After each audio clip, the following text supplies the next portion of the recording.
So now it's welcome back, mention. everybody. I am beyond stressed with job situation for those that are watching the VOD. It's tough. Basically left into the airport, and while I was in the airport, they were trying to tell me that they don't need me to come in anymore, which is wild. Since illegally, yeah, though. they're basically doing a bunch of illegal stuff, so I'm gonna have to chase down a bunch more legal actions. So we'll find out. Yep. But that being said, that means that I'm virtually like employed unemployed at the same time. It's just very weird.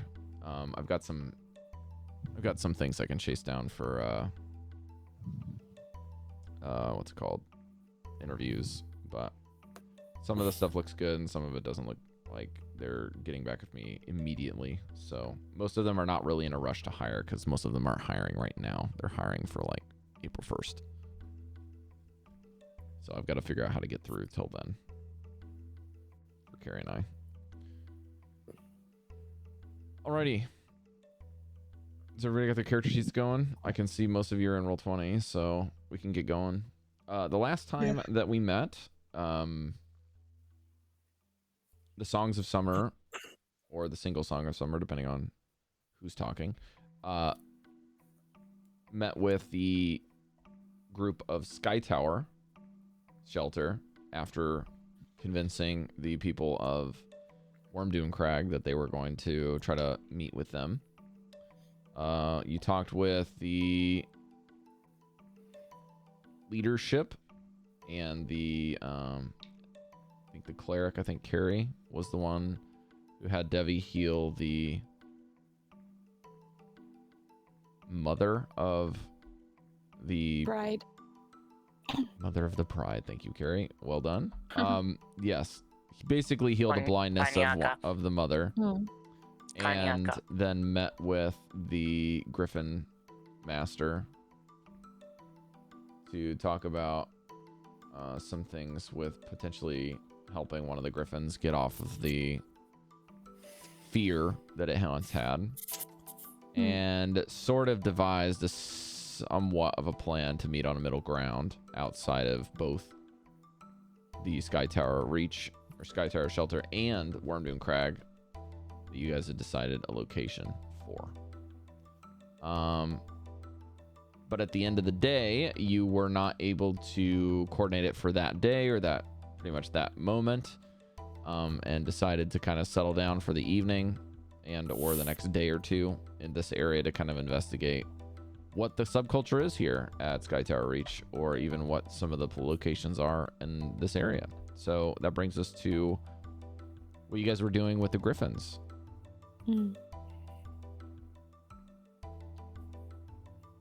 I believe they explained that they used them as falcons, like essentially oversized falcons, and they tame them.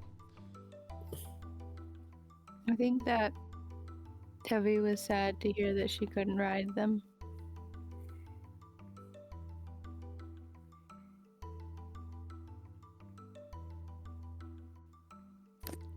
Just as a small addendum to the riding aspect here.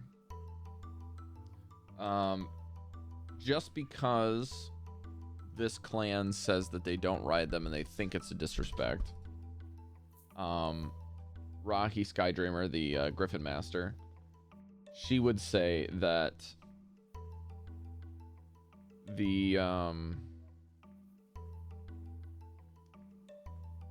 once the Griffin has kind of been tamed or bonded to somebody from the young age, it could be reasonable to assume that you could tame them to be ridden. Yeah, but yeah, that makes sense. Devii was looking forward to like a ride today, and no commitment to own one.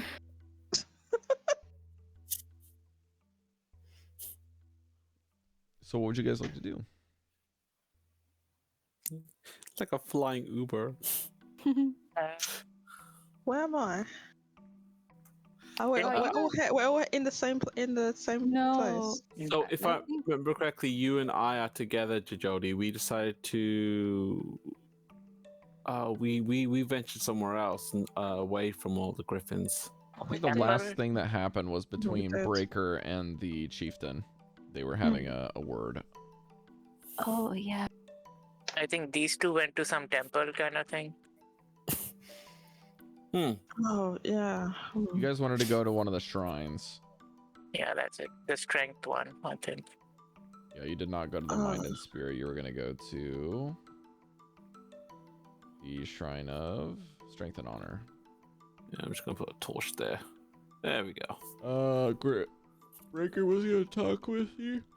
Oh, I want a torch as well. Chieftain.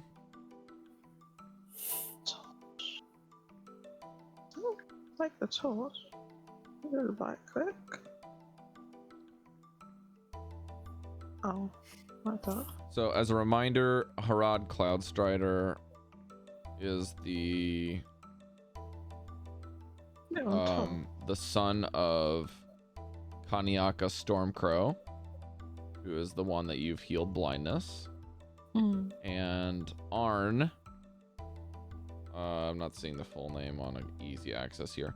Arn is essentially the chieftain. I'm gonna see if I can get the full name of Arn here. Arn Rockfist. That's it. Where's my notes?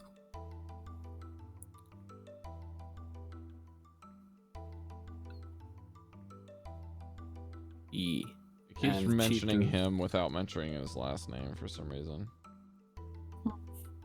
Yeah. Okay, I don't know if there's any other refreshers that you guys are gonna need, unless it's just questions down the line. But I'm gonna let us start basic with Breker, because I think we pretty much capstoned the Griffin thing, as you guys were satisfied with that outcome, and that you would return if you'd like to get a Griffin later on. Can I go to the Hall of Carvings and look at the history of the clan? That's right. He was gonna escort you, wasn't he? Okay, so the Hall of Carvings is in S8. So he is going to take you back to the stairs, Breker. This way. And down the stairs outside before walking you in through the door. Yeah, so that whole pathway is the carvings. Yeah, there you go. Okay. I'll put Harad in there, even though that is not. Oh, Arn's outside. I'll grab him. There you go. Okay. So this is a rough-hewn passageway that slopes gently upwards. So when you get into this path, it starts going up into the mountain at a slope.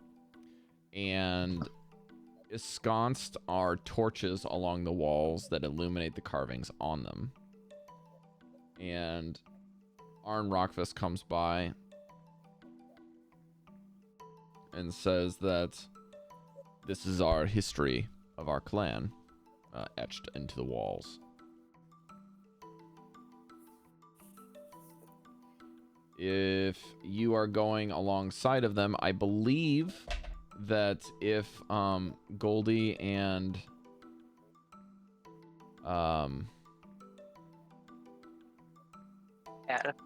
Cal wanted to go here on a detour beforehand, going to the shrine, that would be fine. But you guys would have a different detour to go to the shrine. It's not on the way to anything. I'll leave that up to you. Where was it? Well, I'll get to that later if you want to go there, but if you want to go with Breker and the chieftain, you can also do that, but he's doing this by himself right now, unless you would like to join. Okay. Nice one. All right. So, Breker, go ahead and give me a history check with advantage.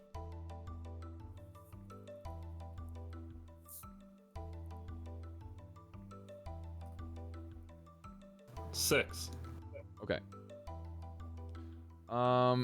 You're not really quite sure when you're inspecting the history that he's going to explain to you, be because you're not really privy to this aspect of things. You're used to reading pretty much any basic texts from your Church of Tyr would be written in journals or logs or like mostly like personal notebooks, right? Like paladins typically of your kind would keep their own personalized notes. They would also maybe review very ancient books that would be preserved by magic to not like rot or anything. And this stone carvings thing is ancient, but not like, it's very archaic. So it's hard for you to know really how old this type of stuff is. Or even if there's anything that's recent in their history, like where does it start? Where does it finish? That type of thing is very difficult for you to navigate. But thankfully you have Arn here to kind of help you out. And he tells you our earliest... Sorry, he's the one that has the echoey voice. Our earliest carvings here on this side, he gestures, tell of our Goliaths, how we tamed this specific mountain. And here you see how we dug the tunnels ourselves by hand in the caves to serve our own needs.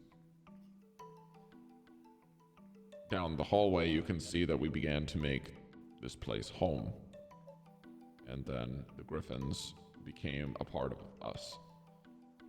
We tamed them, and they were a part of the mountain, as were we. And so we coexist. We turned the ravenous monsters of the griffins into a stalwart hunting companion. And thus, we survive by mutual aid. Later on, we focus on our history with the war of the orcs in this area. Deadly creatures, and just as fierce as us Goliaths. But that was before the winters came and wiped them out. Is there anything in the history that had a positive relationship with the Wormtooth? The Wormdoom Crag, let's see, it should be over here. Yes, this side. This is when Wormdoom and Sky Tower were united because we had a common foe. At that time, both of our survivals were in threat, and we had no choice but to ally ourselves with another or face extinction. Although the orcs were formidable, the winters were not quite as bad as they are today. But I believe that the extinction of how many sheer forces they had, we needed to not necessarily outnumber them, but outmuscle them. So we had to play smart and use the griffins in order to defeat them. Some of these carvings down here, as we kind of go this way, they are made within the past century. These chronicle the souring of our friendship with the other clan. And yes, you can see here is the markings of the slayed griffin and yes, the bloody skirmishes that followed out thereafter on the mountainsides here and here. And these are the newest carvings down at the very end here that we can continue right before the curve into the next room. These newest carvings are showing the lone Goliaths chasing a giant polar bear here. But as you can see, the polar bear runs on 2 feet. It is, he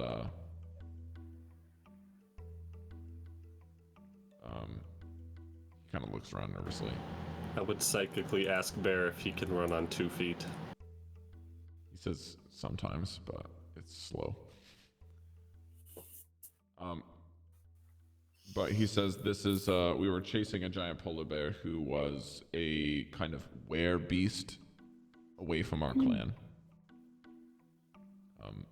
There's some kind of curse that this person endured. You chased it away? Does that mean it's still alive? Well, it's hard to say. It is in recent history that this individual was left, but there was also we didn't really get a chance to end this curse. We didn't know if it multiplies or if it stays within the individual. but they escaped, and we figured that banishment was punishment enough. And on top of that, you can see the very last bits here is just kind of hard to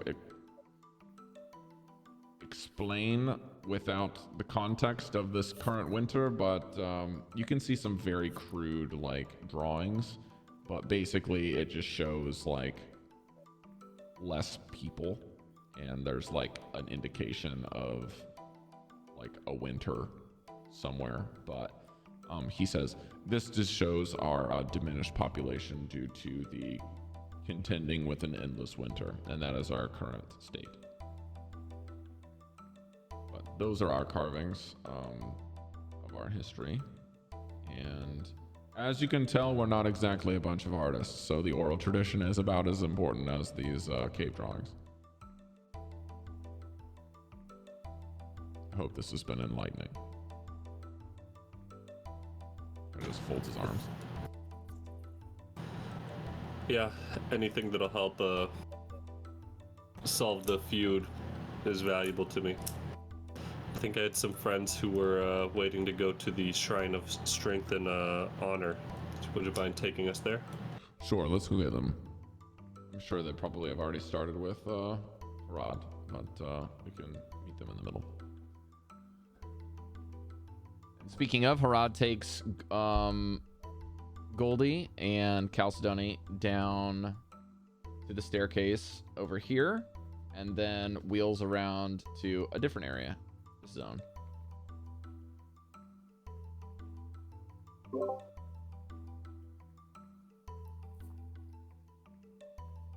Let's take up there. Yeah, you guys can move your tokens over there. You can do the same. Yeah, there you go. Okay, so I'll move these tokens in here. And I'll grab you as well. There you go. Okay, so you can see this little weird rock figure thing in the center of the map. Mm-hmm. There seems to also be a chute right here that kind of can be climbed or slid down to the upper area. So it looks like it's a little bit more of an efficient thing to kind of go down in a quick way, kind of like a fireman's escape. In the center of the room is a 12-foot high cave that stands an 8-foot tall stone inscribed with yet more runes, Breker, that you would see, but they look a little different than kind of the crude markings. These look to be much more refined. And behind it, that's the 5-foot diameter chute with carved footholds. So it doesn't really have a ladder, but it does look like they kind of chiseled out some feet pieces that you can stick your toes in and climb up.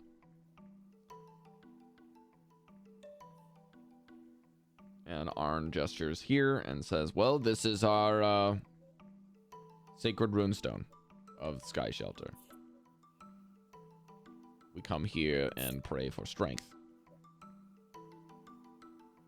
and victory in combat or competition. Goldy, you recognize these runes as dwarvish runes. Ooh. I would like you to make a intelligence check, but you can add your proficiency bonus because you can read the runes to see what they mean. So just roll intelligence and then add your proficiency to the total.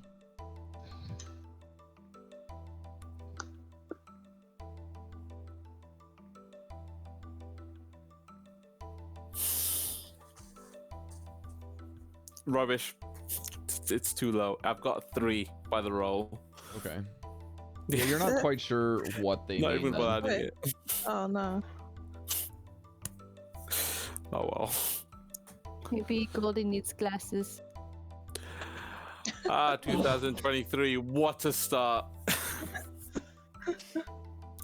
Guys, there's something here. I can't quite make it out. Yes, those runes are meant to basically help us with gaining the answers to our prayers. They've been passed down for generations.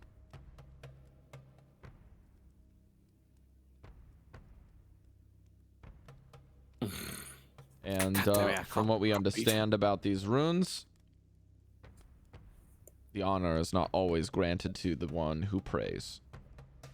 Because, of course, honor and glory and strength must be earned and fought for. And strength is to be honored. So if you would like to get the glory, you must also attain it yourself. So you can't pray for someone else's behalf then? No, this is a place where people come to focus. Think of this as more as a meditation chamber rather than something that you would rely on a god. This is where people come to focus and to request the strength that they seek, but knowing that it is fully their responsibility to attain it. There's no glory for us when we are unchallenged.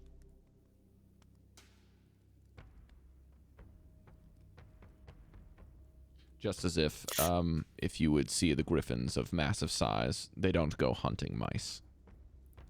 Oh. Not unless they're a babe.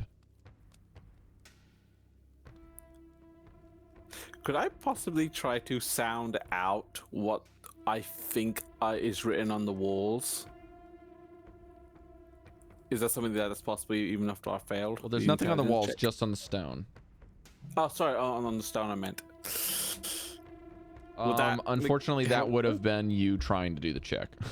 Okay, sorry, I'm just trying to like fix that. What I can say is that if you would like to interact with this,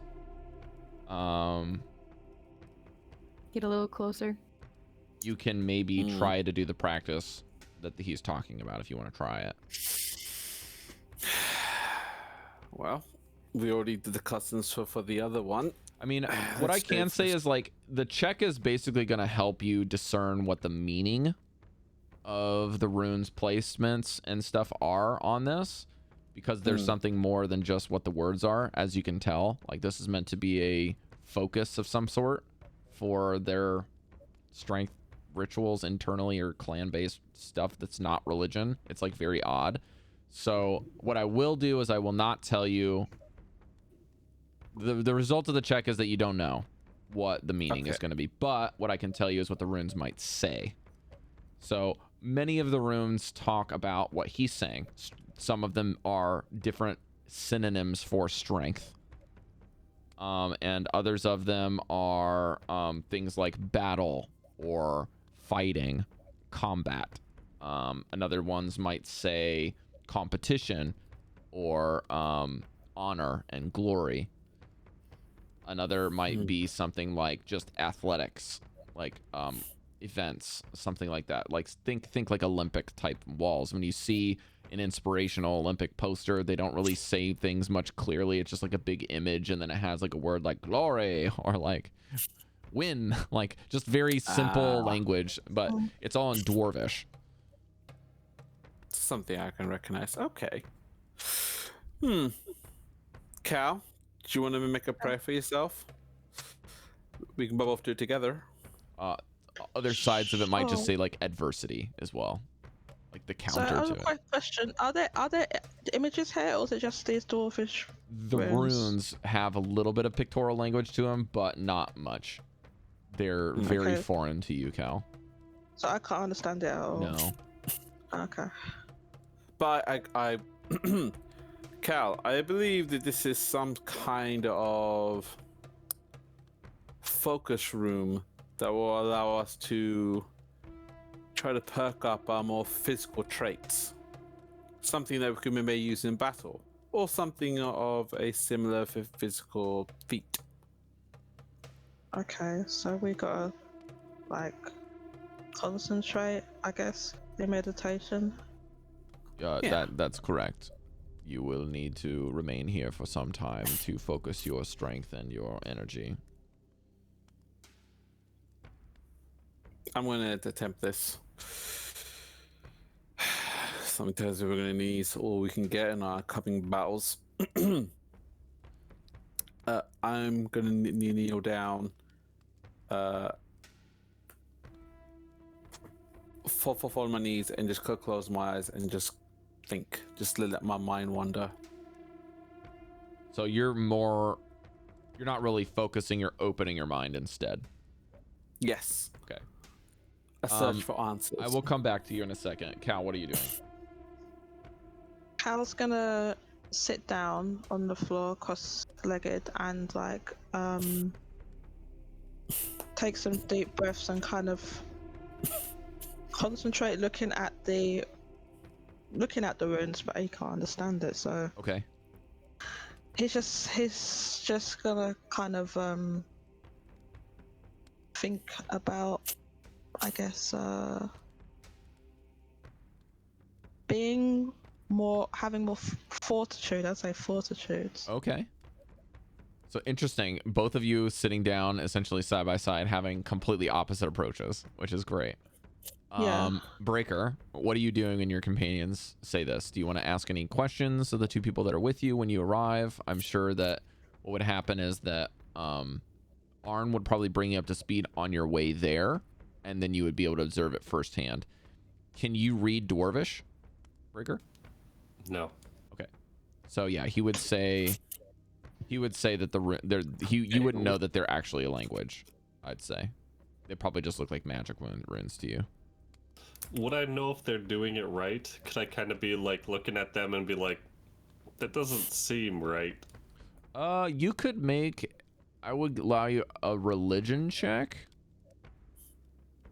Yeah, probably religion. Low DC. 21. Wow, okay. I missed you, Breker. I'm mostly just looking like, they're not doing it right, Harad. Okay, so I would say that with a roll over 20, you'd say...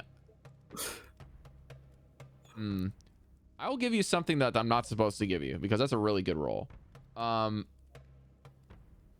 The arrangement of the runes, once you can see them after hearing what Arn says, are on purpose. You can see that every rune has something that looks odd about the one that's near it. One is over another. And when you ask them what they mean, Arn can't read Dwarvish, but he can tell you what the meanings of the runes are because this is an ancient practice, right? So he would point things out in a whisper to you and say, this one means adversity, and this one means to overcome it. And it is above the other. And so every time there's something like difficulty, or the word of competition is under the word of glory. The word for difficulty is above it is to triumph. And there's another one that says athletics is over weakness. Like, and every single time they're in bands. So like the pillar is set up like a gem. So they have like these large panels, and one is over another, one is over another, one over another. Then there's some space, and then it's another ringlet, if that makes sense. So it's like 2 runes, 2 runes, 2 runes on each panel, and then like above those runes, there's a space, and then there's more runes in a ring again around them. Does that make any sense? No. Okay. So if this is the pillar, there's a bunch of faces. It's not round. Okay. Each face has double runes on them. 2 runes, 2 runes, 2 runes, 2 runes. But the pillar's massive, and the runes are not that big. So the runes are kind of around them, and they're set up in couplets. And there's not really any rhyme or reasons outside of those couplets, but once Breker hears some of the meanings of some of the runes, he can piece together where they are. Okay. So there's 2 here, there might be 2 here, and there might be 2 more at the top on one single face. But there's that thing it's kind of like in a ring, so they're all aligned. It looks very organized. And that would tip you off, Breker, that there is magic infused in this stone. Real magic. And Dwarvish runes have also roots in Giant, which, you know, Dwarvish and Giant also are subsection. Like, if you look at the base Dwarvish script, Dwarvish writing splits off into 2 pairs, or splits off into 2 separate languages: Draconic and Giant. which you know there's an ancient war between the two of them. But the only difference in it is how they use the script and how they're spoken. It's very similar to kind of like ancient, like what is it? Latin and German language, I guess you could say. Romeo, I can't think of it. Romantic? Romantic or Germo-Romantic language, I guess that's probably the best way of saying it. So anyways, that's the pillar. There's magic at play.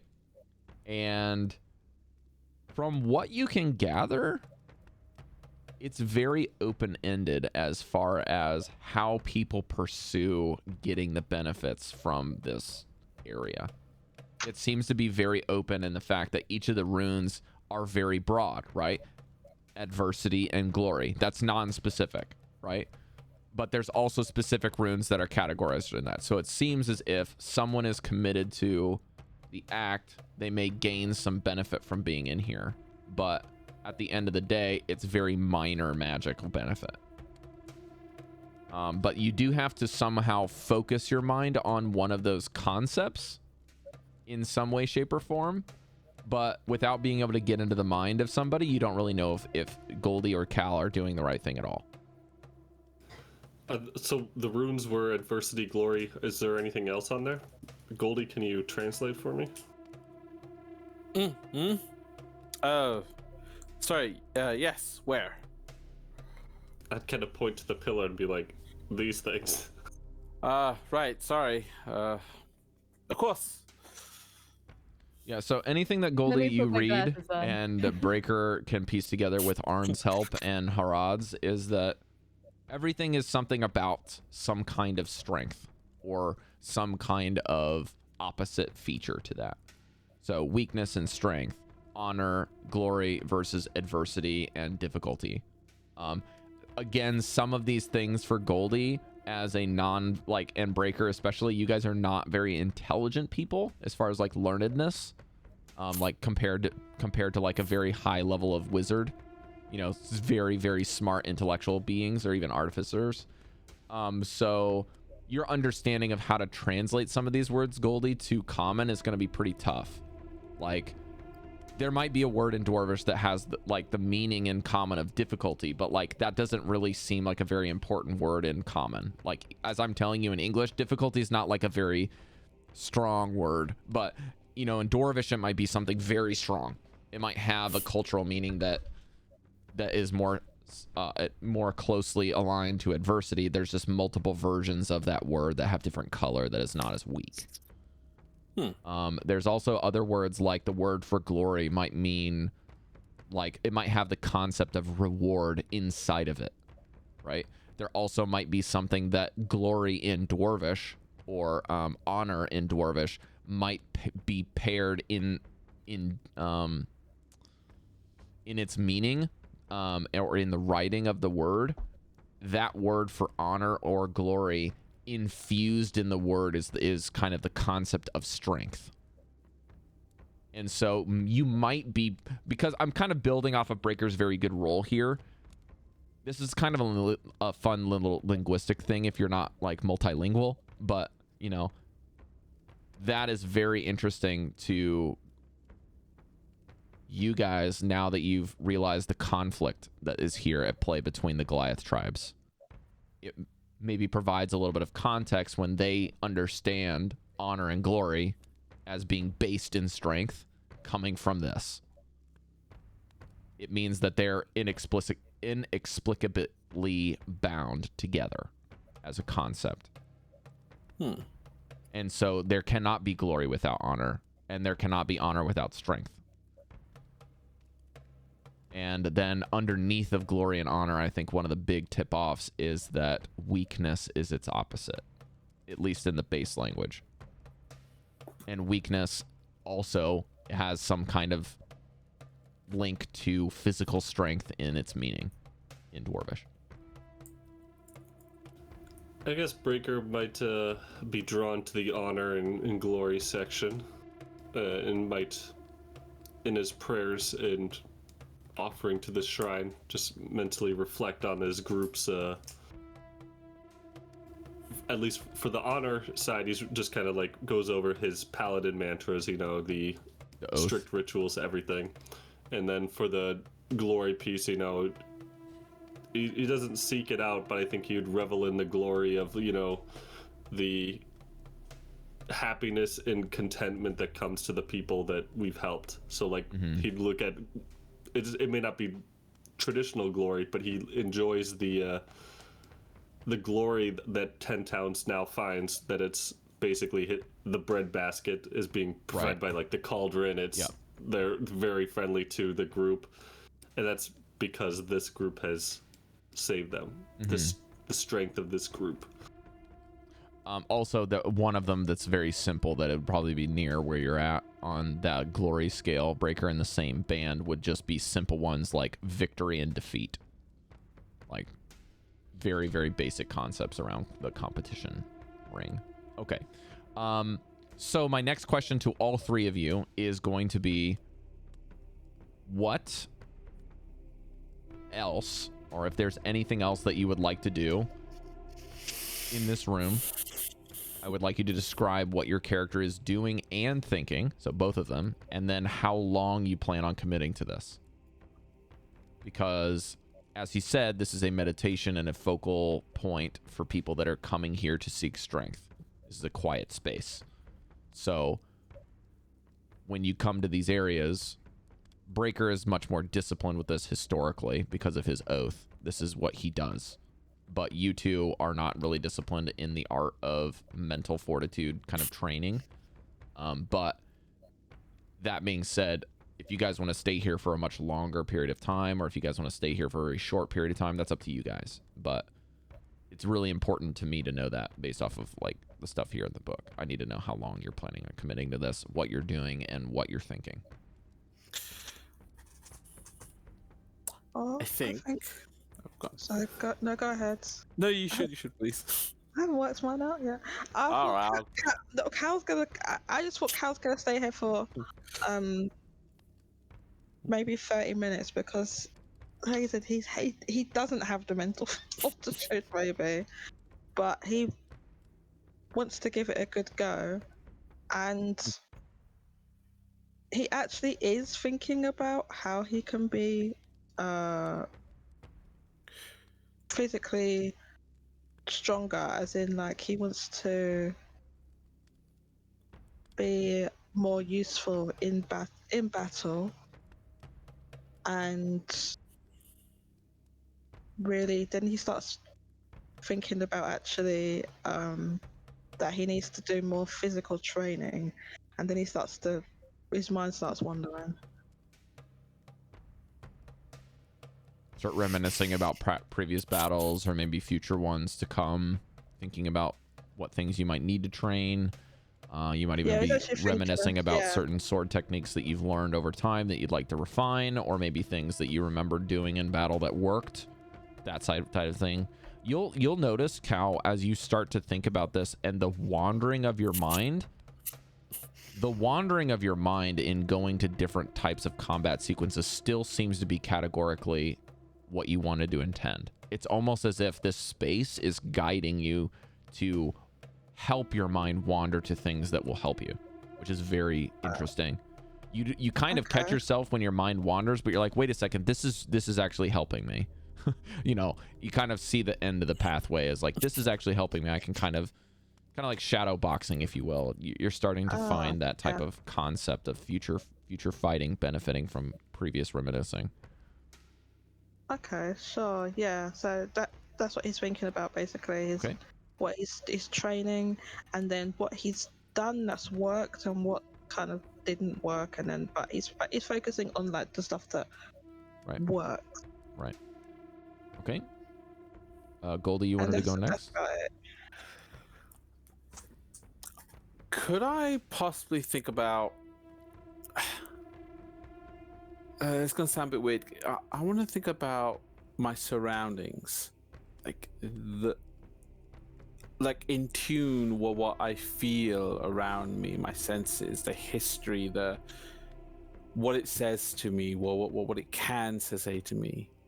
You know, almost like I'm I can see and understand things beyond my normal senses by simply just More intuitive. not talking to the land, if that makes sense. So I think as you open up senses, your awareness opens, and as a beast barbarian, or rather a totem barbarian, you start picking up on what most animals would call a sixth sense. Something is kind of like a general awareness. For a brief moment, you swear you have what would be referred to in D&D terms as blind sight. Like you can almost feel the presence of everyone in the room and where they're at spatially, just for a brief moment. Or maybe after you've done this, you start realizing that your breathing is very focused, despite not actually doing so. And your hair on your arms kind of stand on end for a brief moment with like some goosebumps as you kind of get this spatial awareness, but then it kind of fades away and the darkness meets you again. But you can start feeling like you can smell the fire like on the other end of the area. You start to hear the flapping of different wings outside that just seemed like background noise is now very focused to you. You can even pick out larger beats might be larger griffins, or smaller beats might be smaller griffins, or even birds. You can even hear which direction the wind is going in the tunnels, and you can feel it on your skin. So you're feeling your hearing and your sight and your smell, your smell are peaked as your sight is taken. It's almost as if what someone would experience with years of training as being a blind person. You're experiencing this in this moment. Breker. Anything for you? Furthermore. I'm not going to do that the entire time. Because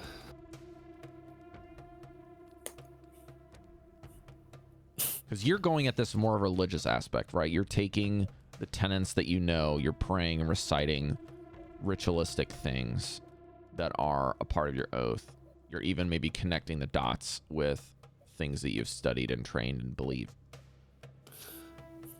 I guess if it doesn't seem to be working or doing anything, and we know there's magic, I might ask Harad, hey, is there a trick to this? What are we supposed to be doing here?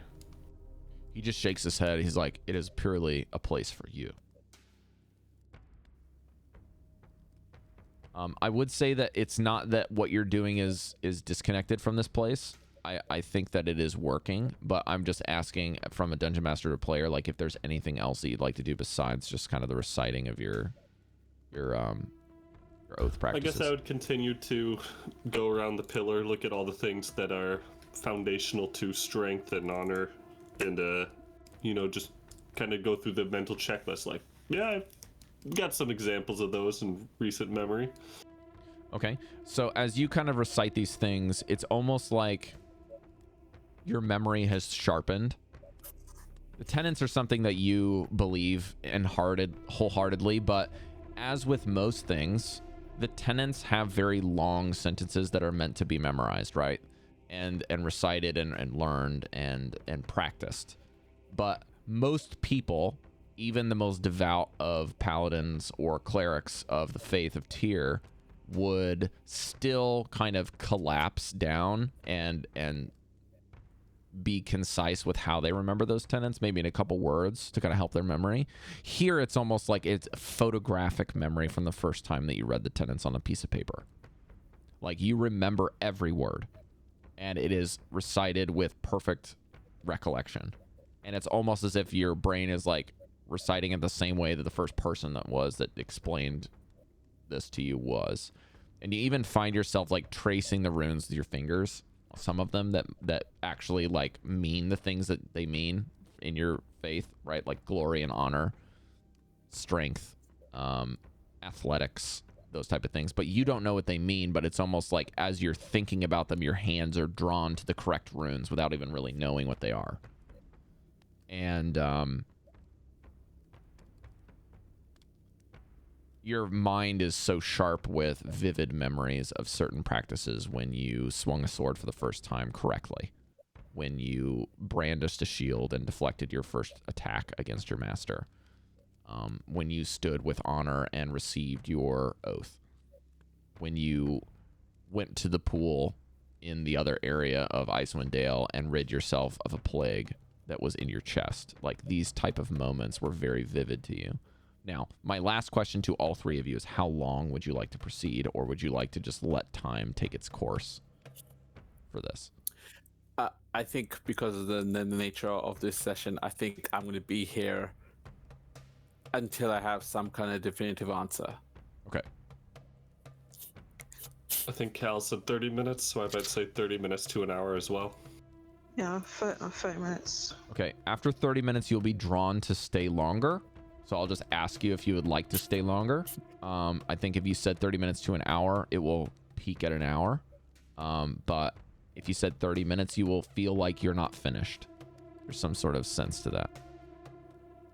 Awemei? I'll feel like I'm not finished? Yes, you will feel like there's something that is unsettling about not being done with your thoughts. Angie.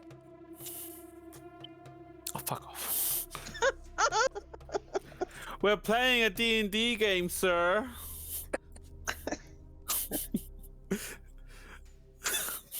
So Goldy will be there for an hour, and Breker will stay longer. When you try to kind of break free of these thoughts, Cal, you can leave whenever you wish, but you will feel like there's something like almost like a stone left unturned. So I would say after 30 minutes, Cal stands up and is gonna leave. But you said he feels like I'm finished, so he kind of stands up and kind of just regards the rock for a second, and then he will move closer to it, as if trying to figure out what is it that he's trying to remember something, but he can't remember what he's forgotten. Sure. Yeah. It's almost like it's drawing you in. Yeah. Yeah. So I don't know if he's allowed to do this, but Cal's gonna do it anyway. He's gonna touch the rock.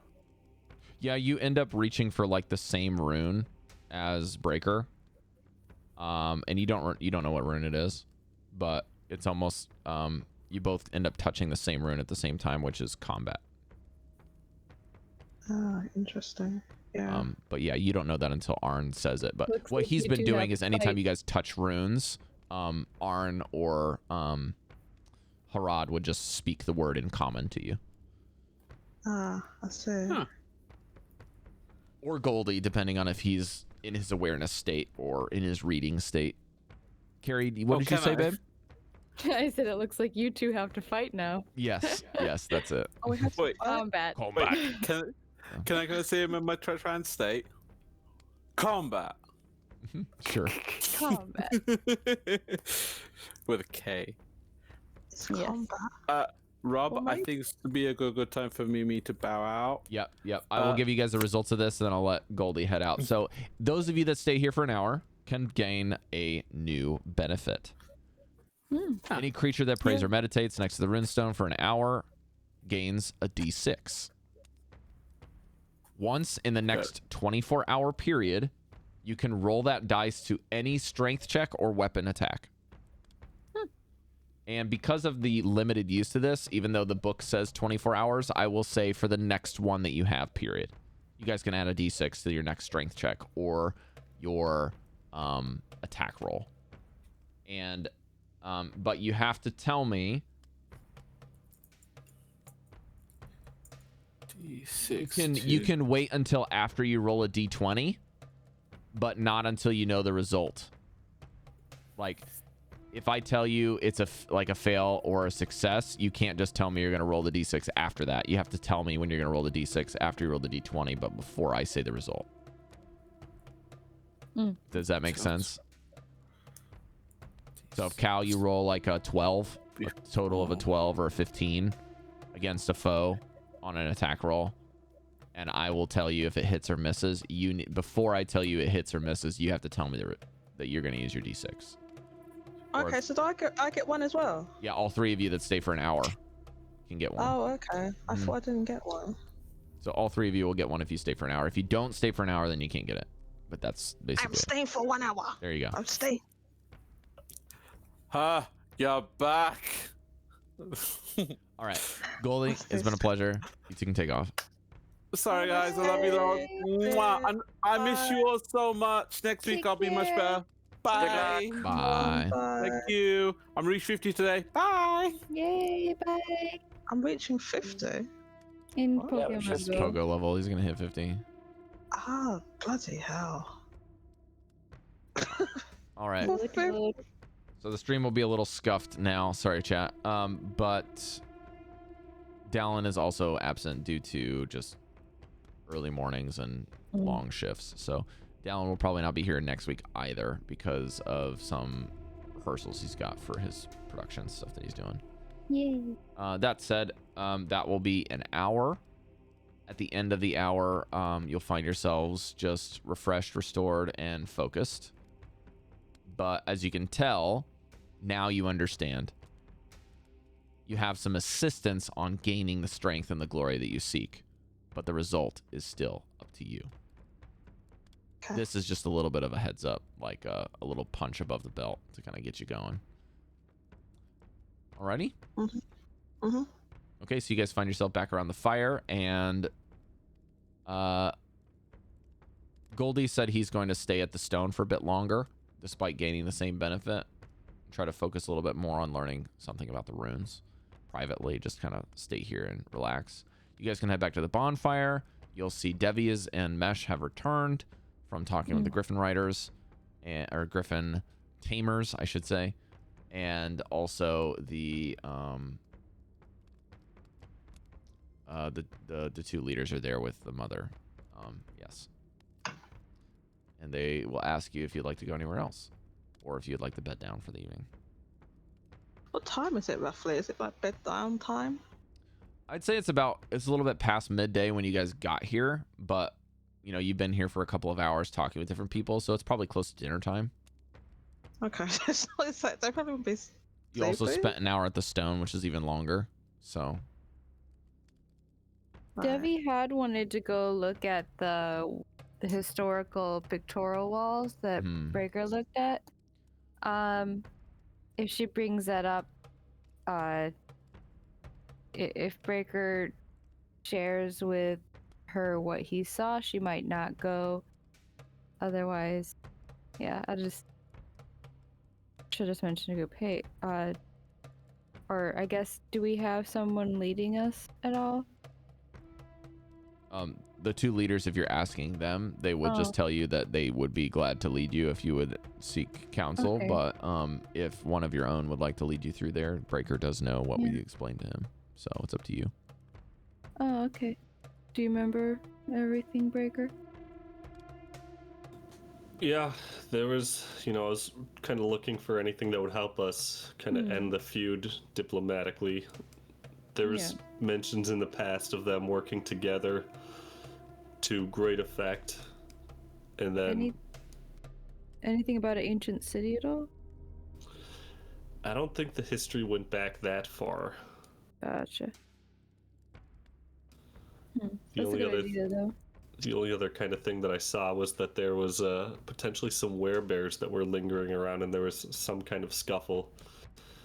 What I had internalized from that was, in the war with the orc, they decisively beat back the orcs working with the other clan, and it was raining glory. When they were fighting the werebears, there wasn't the same glory. There's no feast. There's no grandeur to there. They beat back an attack and haven't seen them since, and they called it a W. So Interesting. I think them not working together means that their results are worse. So Yeah, I was good point. forging I'm that curious into a about bit the of a speech. werebear. Oh yeah, do that. That'd be great. You're definitely word it nicer than me. And then I was thinking about sending Bear out to see if he can find the werebears. Yeah. Did you ask? Were they able to give you any more details about this bear thing? No, I didn't ask too much about it. We can ask Okay. more about that probably. Yeah. You random person who's with us. What is this werebear thing that was on the walls? Harad just stares at you with this rude address. Oh, I don't know who's there. That's just Cari saying. Okay. I So didn't know who was there. yeah, Harad and Arn and the mother are there. Okay. Yeah. So Harad will answer and just say, well, the werebear is a cursed Goliath that has been plagued with becoming one with the polar bear. And they were banished and chased after. How did they end up becoming a werebear and being We don't cursed? know. But we weren't sure if they were a spire or they were like that for a long time or if it was a recent thing, but we found out about it and we were trying to chase them out because they were dangerous. I was gonna say, why are they banished? What? Wouldn't it be helpful to have somebody who turns into a bear on your side? Not when they threaten to... Well, they didn't exactly threaten us. It's hard to explain. This person is very... let's just say when you wake up in the middle of the night and you see a polar bear next to you that is masquerading as a human, that it doesn't go over very well. Right. And they have very violent tendencies as well. Okay. So they were banished. Because they're no longer a Goliath. We didn't know who it was or where it came from. It's just one day someone was missing and we just put two and two together that must have been them, and they couldn't speak to us and we couldn't speak to them, so we triggered it as a threat and we dealt with it. I feel really bad for whoever became that polar bear. They probably feel really lonely right now. Great job. Way to look after one own. You know, I'm trying to work on being a little bit gentler with how I say things, and I'm not doing a great job, probably because I'm cold. Good job protecting the rest of your group from that polar bear. Commence awkward smile. They both like fold their arms and raise eyebrows at you. I mean, you didn't investigate who the polar bear was or try to... Anyways. How you... Yeah, okay. She's looking around at the rest of her group to see if they can bail her out of this situation. No, you're on your own. Yeah, okay. Well, Does your tribe know anything about that massive beam of light west of us? No, it doesn't seem to be abiding by any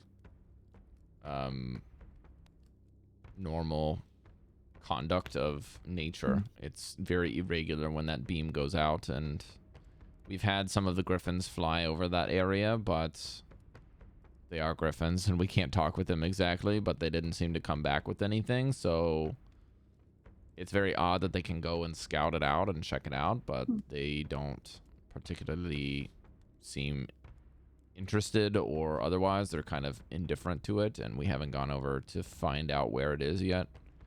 Goldy can speak with animals, perhaps. Where is... No. Well, when he's done with whatever he's doing, maybe we can ask him to talk to them about it. It's a good option. Also, just as a side note, they would refer to this werebear as not a werebear. They would call it the Winter Walker. The Winter... Winter. It's a cool name. Looks like a polar bear. Yeah. I still feel really bad. Bear. It is also like a tale of the boogeyman. Like... Oh, they didn't describe it as super creepy, I guess. It's kind of not like that creepy because they're pretty simple-minded, but Oh, okay. yeah. Gotcha. It is. I just thought it was this random innocent It's, person became a polar It's bear, an and then they're adult like... Goliaths would use it to kind of keep young Goliaths from wandering too far away. Gotcha. So you're not like all of you guys, even though this is like a recent history thing, you're not sure if they're like if this is a real thing or if this is like a mythological thing, like a tall tale. Gotcha. But you know, Breker did see it was a part of the historical references, so it's very interesting that it's like part of the history and the tradition there. Let's see here. How common is the concept of were animals anyway? It's like myth.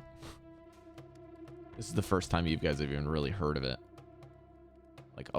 Like again, like I said before, they didn't use the term were something. Yeah. Right. They just said the Winter Walker, which is basically like the concept of it being what they thought was a Goliath and now is not, is very foreign. We ran into something that was similar in the Wolf Tribe. Was it the Wolf Tribe? Oh, you're right. We thought it was similar, at least based on the evidence at that time. We saw that some of the Wolf Tribe were attacking each other, and the attack seemed to be from wolves or giant wolves. Yeah. Sorry, I need to correct a little bit of this. This is the Winter Walker was thought to have been a Goliath, and upon closer inspection was a bipedal, armored and or clothed polar bear.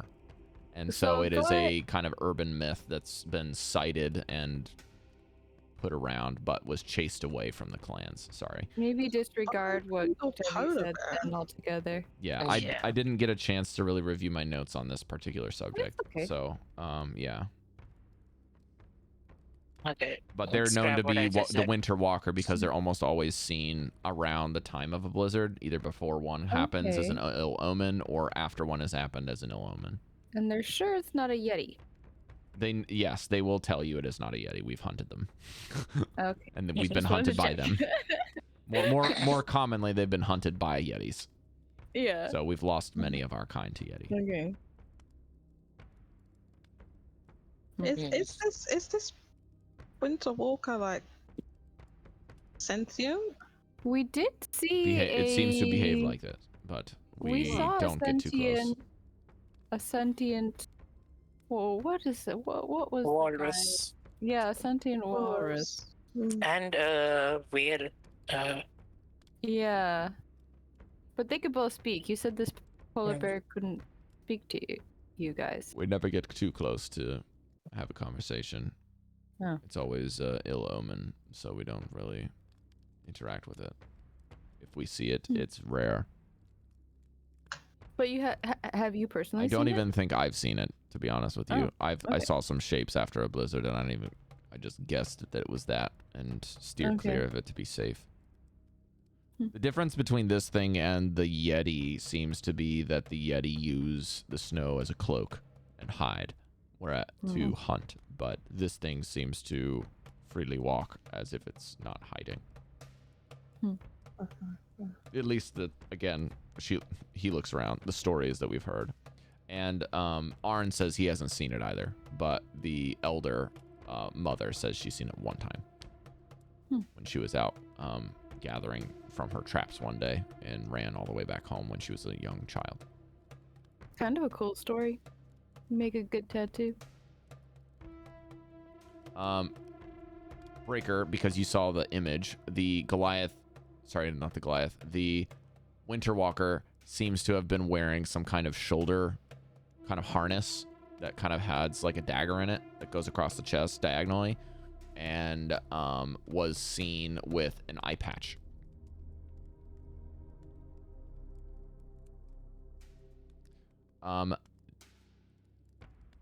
Cari, do you remember what I told you about your character at the very beginning of the campaign?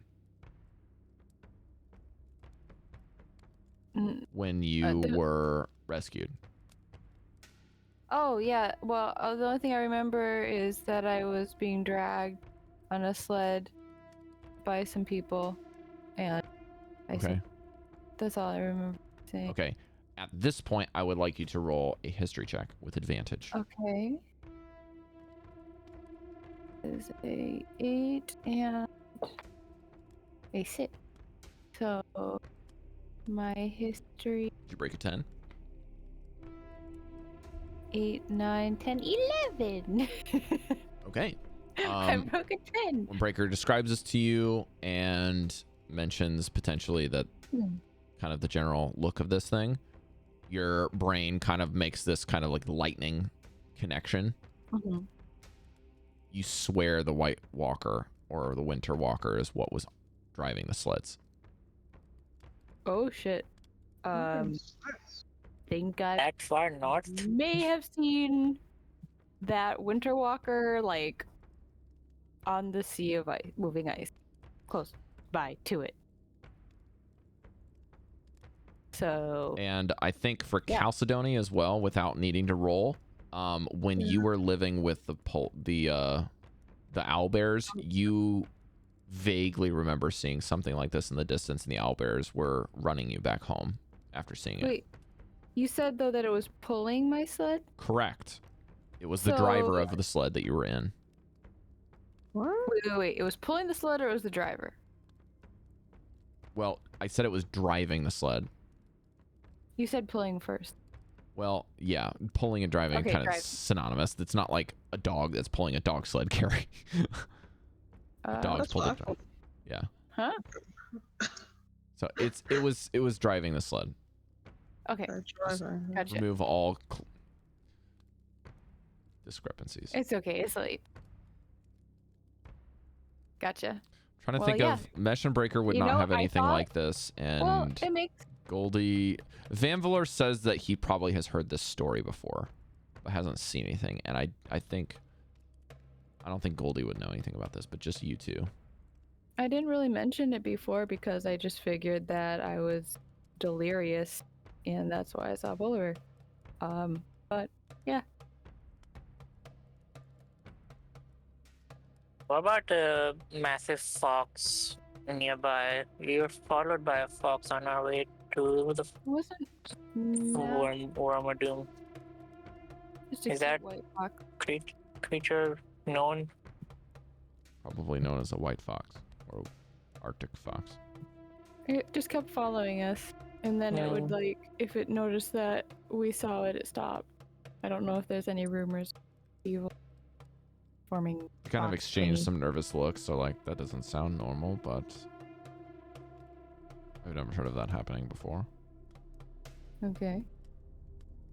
Precisely why we asked. Didn't seem normal.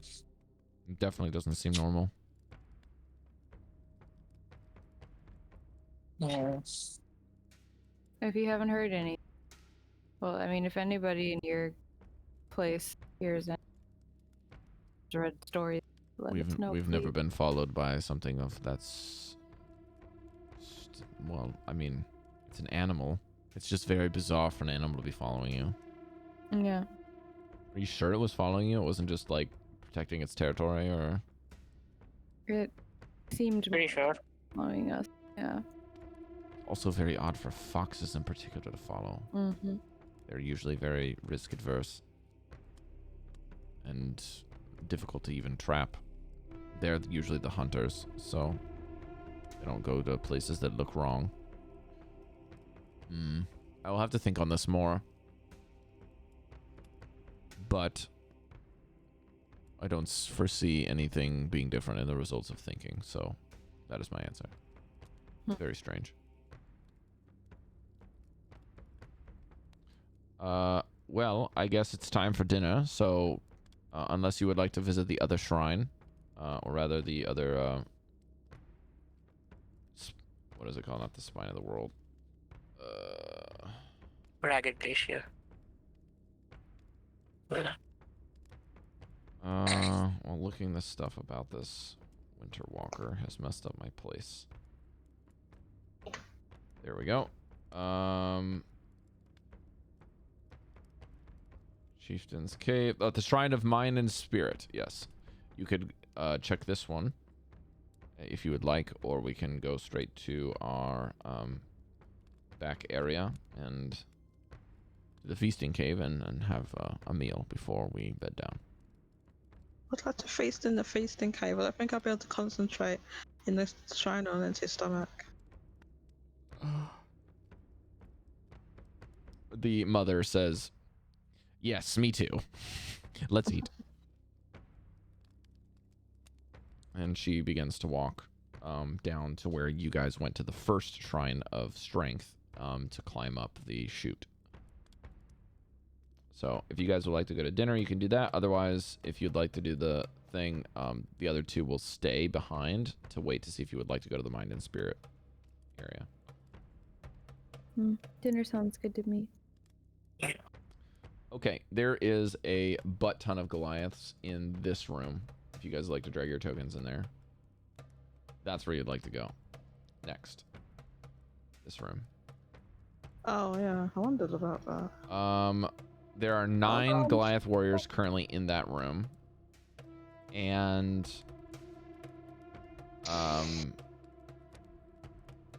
this room is mostly rectangular, despite what the map says. There's seems to be some more square-shaped walls. And let me just change some track here.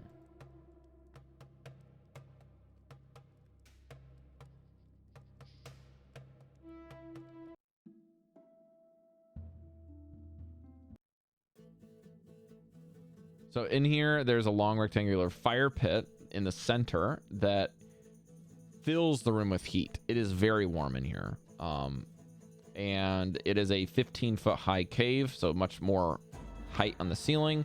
It fills the area with the scent of meat cooking over the grate in the pit. Now that you've kind of climbed the staircase, the smell of food fills the air.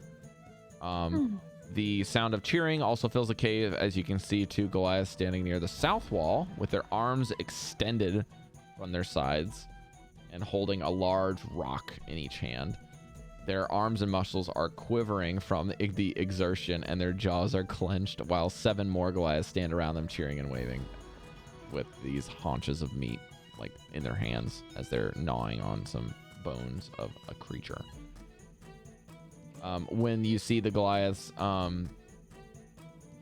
doing this and you guys walk in, you see that the Goliaths also meet your gaze, and everyone stops cheering in a moment.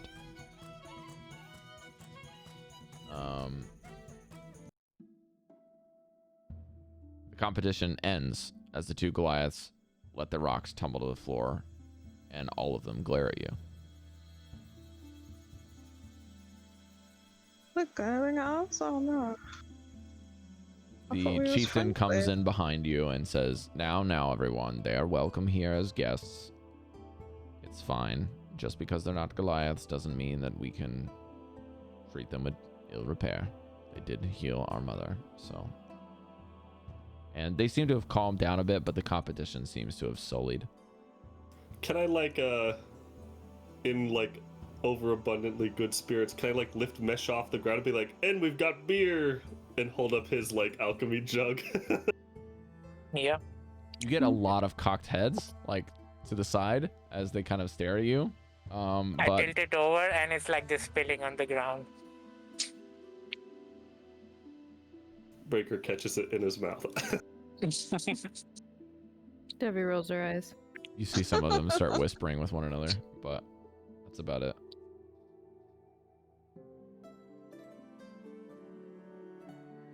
I feel like Devii just puts her hood up. It's going full emo mode. Breker, you could tell that the competition was a very simple one that they were doing before they noticed you. They were basically just trying to see how long they could last against each other with holding out the rocks. It's just big rock man on one side, big rock lady on the other, and whoever holds the rock longer wins. Is Cal here? I'd be like, Cal, let's go. Let's lift these rocks. I'm here. What is this, an endurance test? Looks like it. I challenge you to the great Sky Tower Crag endurance chest challenge. Okay, I will take you up. Okay, you guys go pick up the rocks? Yeah. All right. Both of you give me an athletics check. Athletics check. And don't forget, you do have a dice that you would like to use. You may use that before I tell you the result. You do not have to use it. Yeah, you get a d6 to one of these checks. All right, let me have a look. I can see the result, but then I have to tell you first. So you can see what you roll, but before I tell you what the result of the roll is going to be, you have to tell me if you're going to use that dice or not. I'm also using Channel Divinity to get advantage. Let me see the let me see the one. Okay, I will not use the. You can roll D6. secretly, Breker, if you don't want them to see. Oh no, I didn't roll secretly. I'm rolling my D6 as well. I was going all out on this no matter what. Okay. All right. So you guys pick up the rocks and hold them for a minute in the air, like 60 seconds. Can I use a D6 as well? Yeah, you'd have to use your blessing from the stone that you just got right away. Blessing from the stone. The shrine that you just focused at, Cal? Okay, I'm going to use it because he used his. Okay. All right. Once you've added all of that stuff together, I would like you to tell me the result of your checks. 22. 20. Yes! So, at the end of a minute... I wasted that D6! At the end of a minute, you both hold on. And then another minute passes by, and Cal's dips a little. And then another minute dips down, and Cal, also dip down a little bit, but Breker seems to be breaking a little. And at the end of the 4th minute, Cal's drops to the floor. And you hear some of the Goliaths clapping, and some of them are like, all right. And so one of the Goliaths says they're placing bets on us. that he will come and challenge Breker.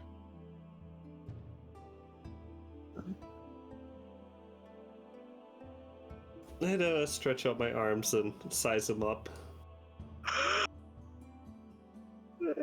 It's like my name around these parts is Rock Thrower. He like does one of the swings, and you notice that this is one of the guys that was competing a second ago when you guys walked in. So he's clearly been won over, but wants to test you. I've used all my good rolls though, and I have no inspiration. Can I try to convince him that we rest a little bit before? We're both a little fatigued. Maybe we could take a short rest and recover a Channel Divinity. You can make a persuasion check with disadvantage.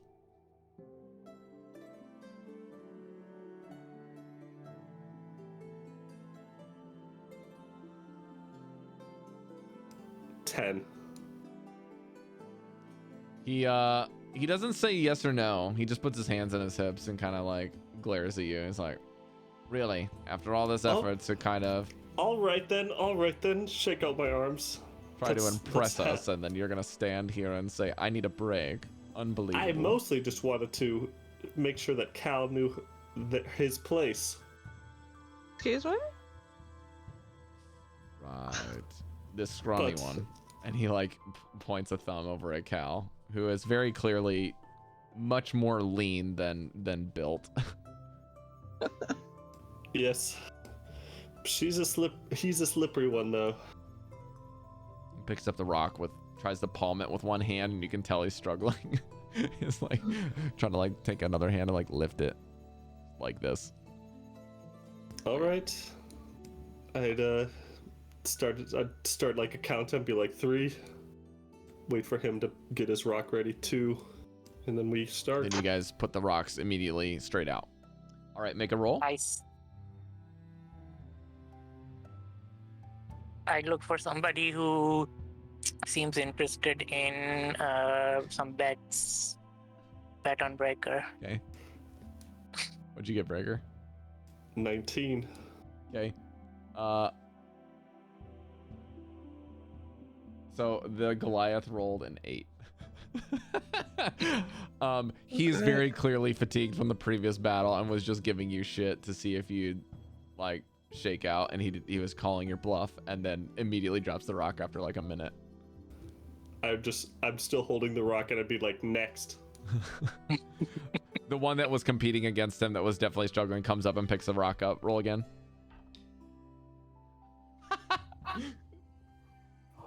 Oh, only an 8. I rolled a natural 1. It picks up the rock and immediately drops it. They're like, all right, let's eat. I'd be like, Mesh. You're drink. clearly like barely holding it above the ground at this point. Yeah, bitches. I'm like holding this rock, and Mesh is pouring meat into my mouth as well. All right, so you guys have a good old grand time with them as the cheers and the excitement kind of get relaxed as the alcohol begins to flow into the spirits of their bloodstream, and they start to be a bit softer. They start filing over to the room to the right, or the east of the cave, which is basically just some bedding and some sleeping bags with heavy furs, and you guys can bed down and take a long rest. And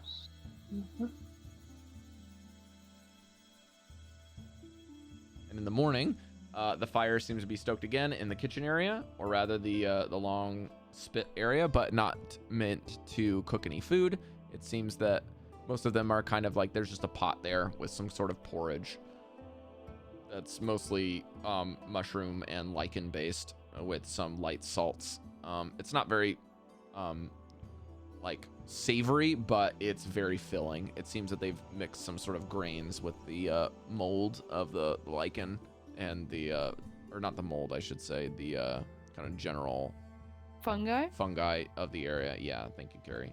And so it's very filling. Very, very thick soup. But yeah, you guys can have that for breakfast and don't have to mark off any rations or anything. And then in the morning, you guys can decide what you'd like to do. Cari, if we want, we could try to do some of the tattooing stuff at night before we sleep. Yeah, but what would you like? Like, what kind of tattoo? Who? We were doing our group one with the earpieces. Yeah, I can start by doing that and then infuse it later. Yeah. I think I already started doing mine and yours, right? You started on one of ours. I forget who was first. I think you did me first, so you could test out the design. Yeah. Okay, then I guess I'll do... Oh, I think I did myself as well when we were on the whale and I. Oh, yeah. So, yeah, Devii, if you're doing maybe Van... if you're doing this and it's not magic infused, then you don't have to roll for it. Thank you. Because you've already done this check before once or twice now. Like, this is a refined thing for you. So you've already got this kind of set into your arsenal of stuff that you can do and know how to do. Oh, maybe I can do... Neither Goldy or Van are here, but yeah, maybe I can ask them next if it would be okay to do them. I know Breker comes up to your work and he's just like, I would never stain my body with this filth. I know. But could you Doesn't have to be No. Not even on its paws or something? And he would hold up Bear's like massive head-sized paws. No, Thought I'm you not might be going able to to- tattoo your bear if you're against it. No, he's not against it, are you, Bear? And Bear kind of like rolls onto its side and plops, like holding. What happens when he I was gonna say despawn, but what happens when you flick him away? Can I come back? It's always the same bear. Yeah. You do notice that this is the same bear that you guys rescued from the very beginning of the campaign. It Yeah. has the same scar. Okay. What is that word? When someone says they want to do, something's wrong, but they do it anyways. Mistake? Dallan asks. A mistake? That too. It starts with an H, not heretic. Hypocrite? Yeah, hypocrite. I'm not a hypocrite. Bear's just getting a tattoo. Uh-huh.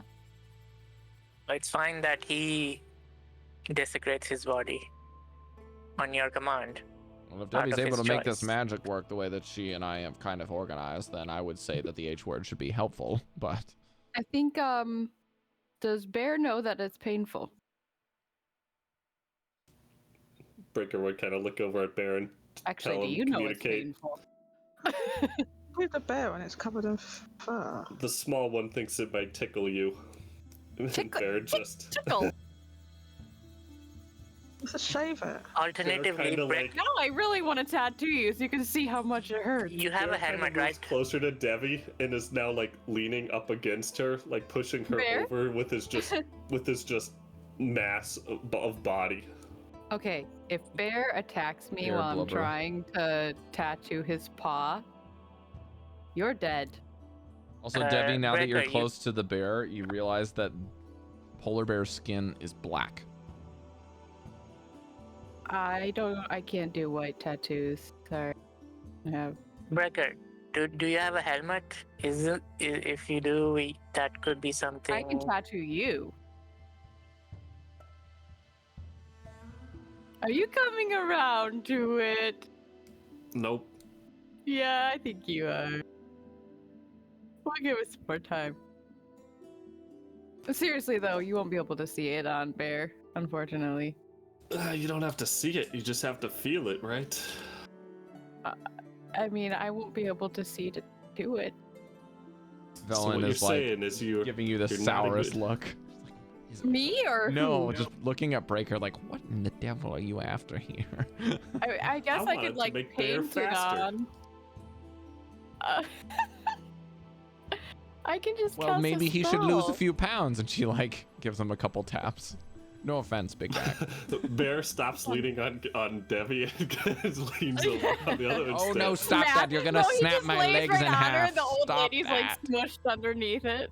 Oh dear, you're supposed to be a sleepy, nice pillow, not I'm your cushion, please. He's very sensitive about his weight. He's very cute. You can command him with your mind. That is a lie, and you are a paladin that's supposed to be good. Are you supposed to be as good at lying as you are getting tattoos? Bear is a free-willed creature who only listens to my commands. And I'm a because free-willed creature that we does are not like to be sat eternally on. Bonded. Yeah, and you don't listen to my commands either. That you're damn straight, but I'm not compelled to. Neither is Bear. He wanted this tattoo of his own free will. Oh. Sure. This is why I don't have any I'll give him animals that pat. are larger than me. She like pats her owl.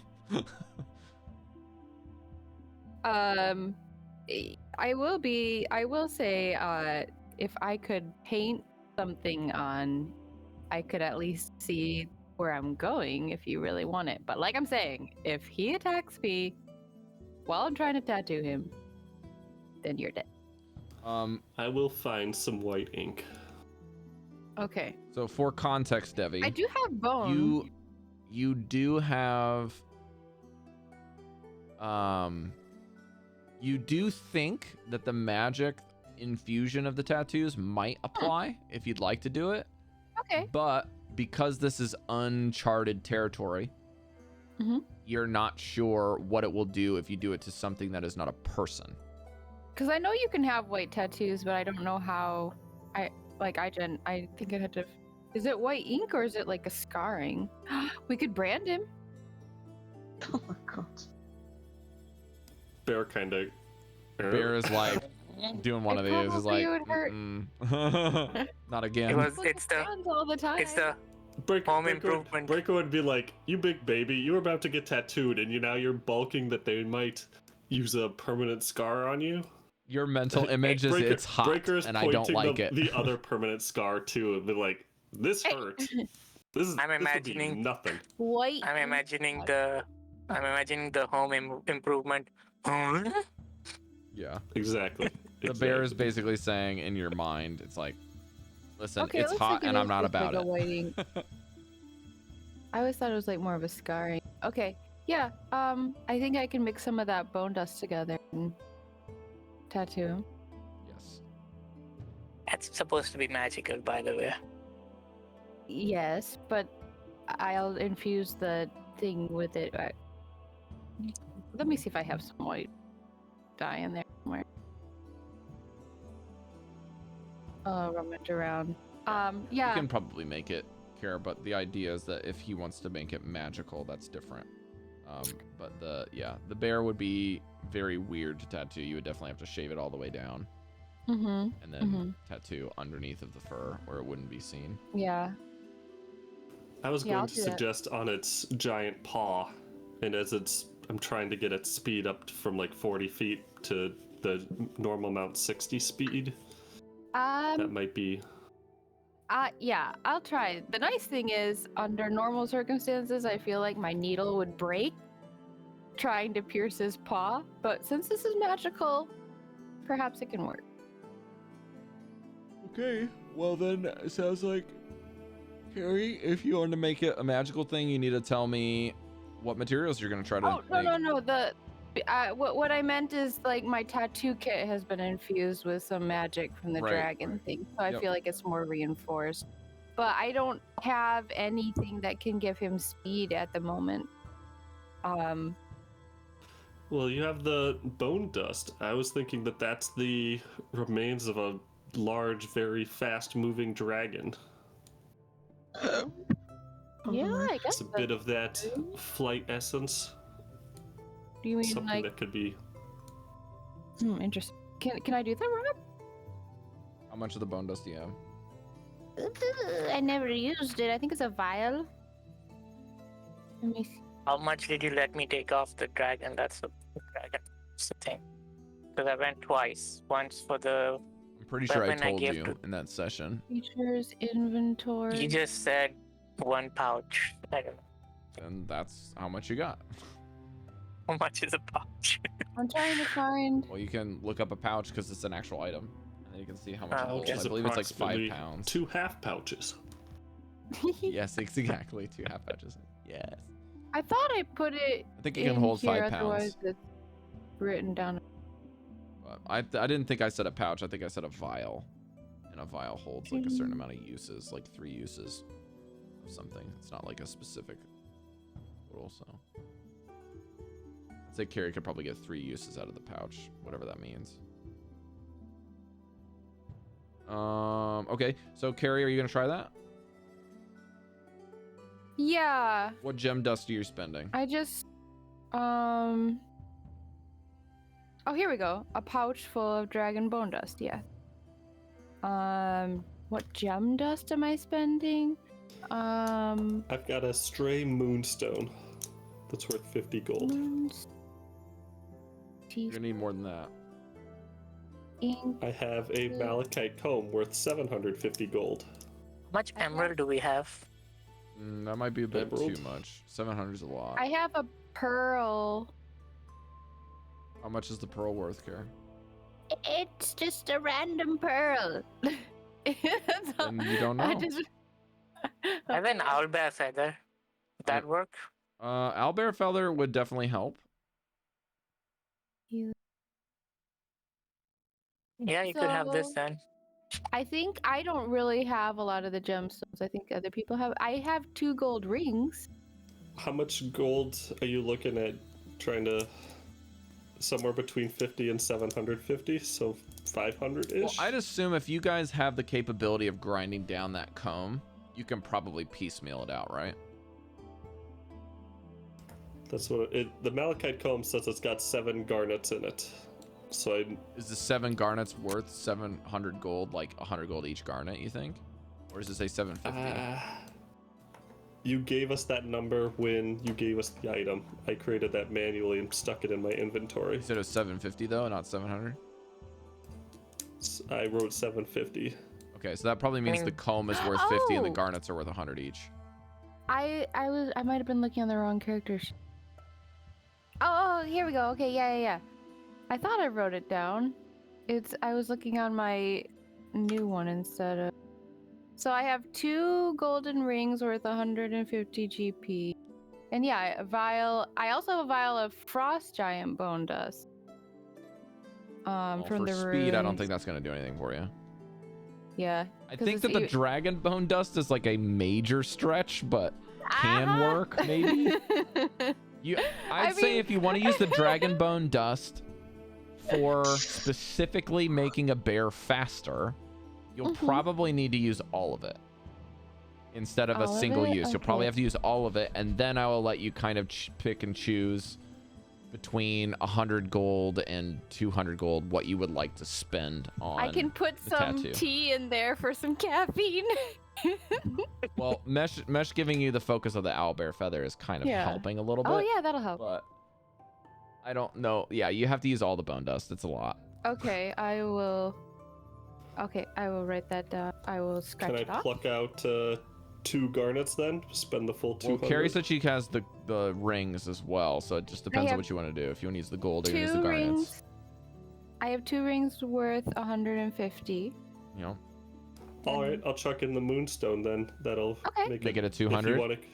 Okay. Yeah, that I might had- work. You have a moonstone, which is kind of like, you know, polar bears and kind of the naming of the great, you know, the dippers.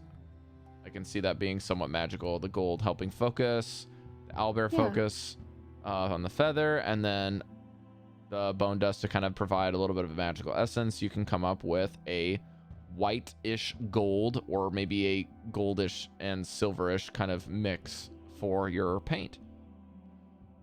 Okay. And you made the paint, but it will take a while. Yay! And you can do Okay. it. And you're specifically putting these on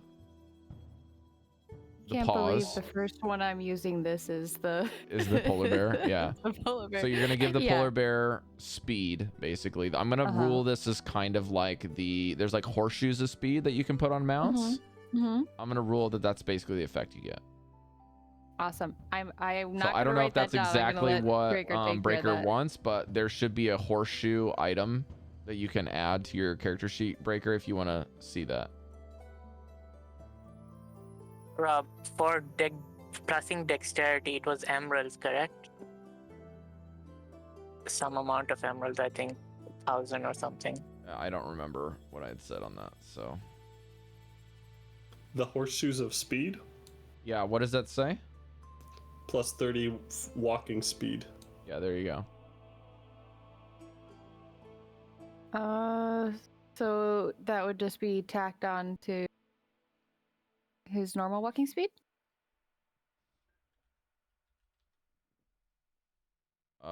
Yeah, there's the horseshoes of Zephyr and the horseshoes of speed.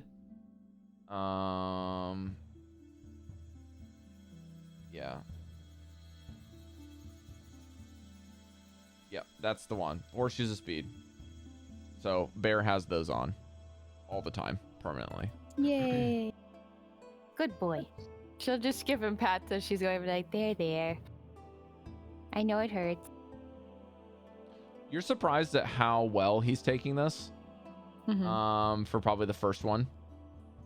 And then by the time you get to the second one, you can tell he's very like getting under raw. duress. And then for the last Mhm. 2, he's squirming a lot and it takes a lot longer to finish. I know. He's like filling a section of the cave with moans and grunting and just being angry. And You then can when he blame lays that- down, blame that on your owner. when he lays down, he kind of like puts both of the paws up and like has been licking Oh, them, and then no, both of no, his back feet Nicky! are kind of like full potatoed, so that they go like And now it's all paws smeared. up. No, So I he think like maybe because it's sploots on the magical, it'll floor, be like okay. full prone, and then like the back Mhm. legs are up so the paws don't touch the ground, and then he's kind of like licking the paws on the front. Oh. Before he would start licking it, Breker would just like, no licking. And so he'd be doing the thing where he's just like getting really close, but Yeah, not like yeah. licking. He like boops his own snoot just to get the cool Yeah, the down. coldness. Yeah. Yeah. Actually, since it's magical, maybe it would be okay. I could get some snow and put it on his spot. Yeah, he seems Would to it like smear that. if it's magical?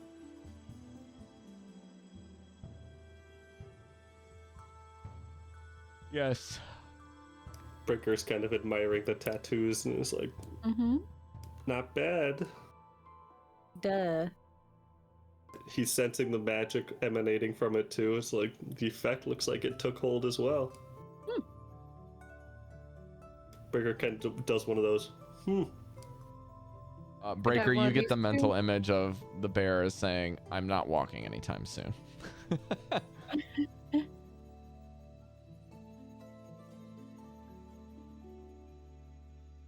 He's coming around.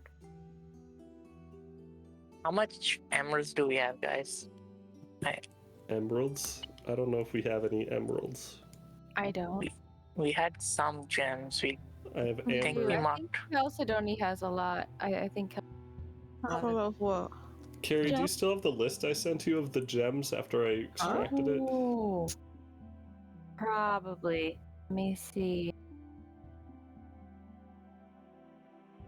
I want to plus my dexterity. I think Emerald is the dexterity one from what I remember. Let me check. Dexterity. Tattoos. I don't have it handy. I'll just read through it quick. Dexterity We tattoo have 5. dwarven sandals. We have a gem smoking jacket that has 550 gemstones in it. The frost troll heart, the giant shield that is That's a lot. white dragon scale, I think. Some gold bracelets, a gold drow mask with no gems in it, the malachite comb with 7 garnets of malachite, and 12 obsidian eyes in a silver chalice. Okay, so this Plus is from up the. a statue to Thrym. I'm putting it in the Discord. This is from the critical role one. I don't think there's a non-critical role for stat bumps for tattoos.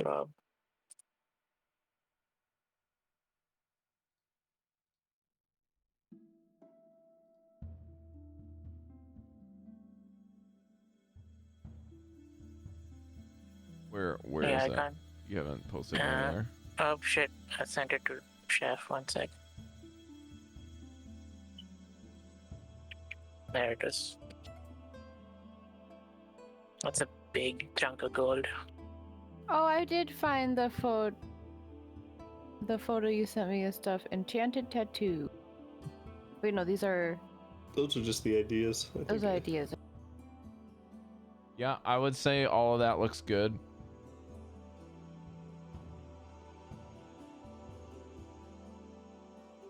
I'd say that the gold amounts are surprisingly well priced. And also, just as a future reference, if you get any of those tattoos that are there, that's like probably the only tat you're getting. Yeah. Like a +1 boon is huge, so it's that, like, that's all. We have an amber headdress as well that I missed. It has Amber. 700 gold pearls. So in it. with all of us, I wanted to do a tattoo where the tattoo that myself and Mesh have. I wanted to see, like, put a communication, like, message cantrip or something in there. You're thinking of the upper level spell. That's a wizard thing that. No, it would be like the earrings. The That's what I'm Spice saying. Murmur. There's a special thing that is a wizard spell that is like a 5th level spell that does that. Telepathic bond or something? Yeah, Rary's telepathic Yeah. bond. But is that because I don't know if we have to be. Does that have a distance? The Spice Murmur does not have a distance. So I'm basically replacing the ability to need this spell on Velen's spell list. I'm gonna paste it here so you guys have it in your sheet. Because it is listen, Cari. It's a 1 hour duration to cast the spell, or sorry, to use the spell. So the spell only lasts for an hour. And it's a 5th level spell. So what I was thinking is if we could do some bending and basically do the message cantrip is 120 feet, but you have to point. So like maybe we could always be communicating in our brains as long as we were 120 feet from each other. No, this is better than that. Well, yeah, but do I have? You said that's really high level. It is really high level, but what I said was that the 2 pieces that you have, you would have to work Sacrifice. together and meld them into something like a reagent for this. So you would lose that item and replace it by a tattoo.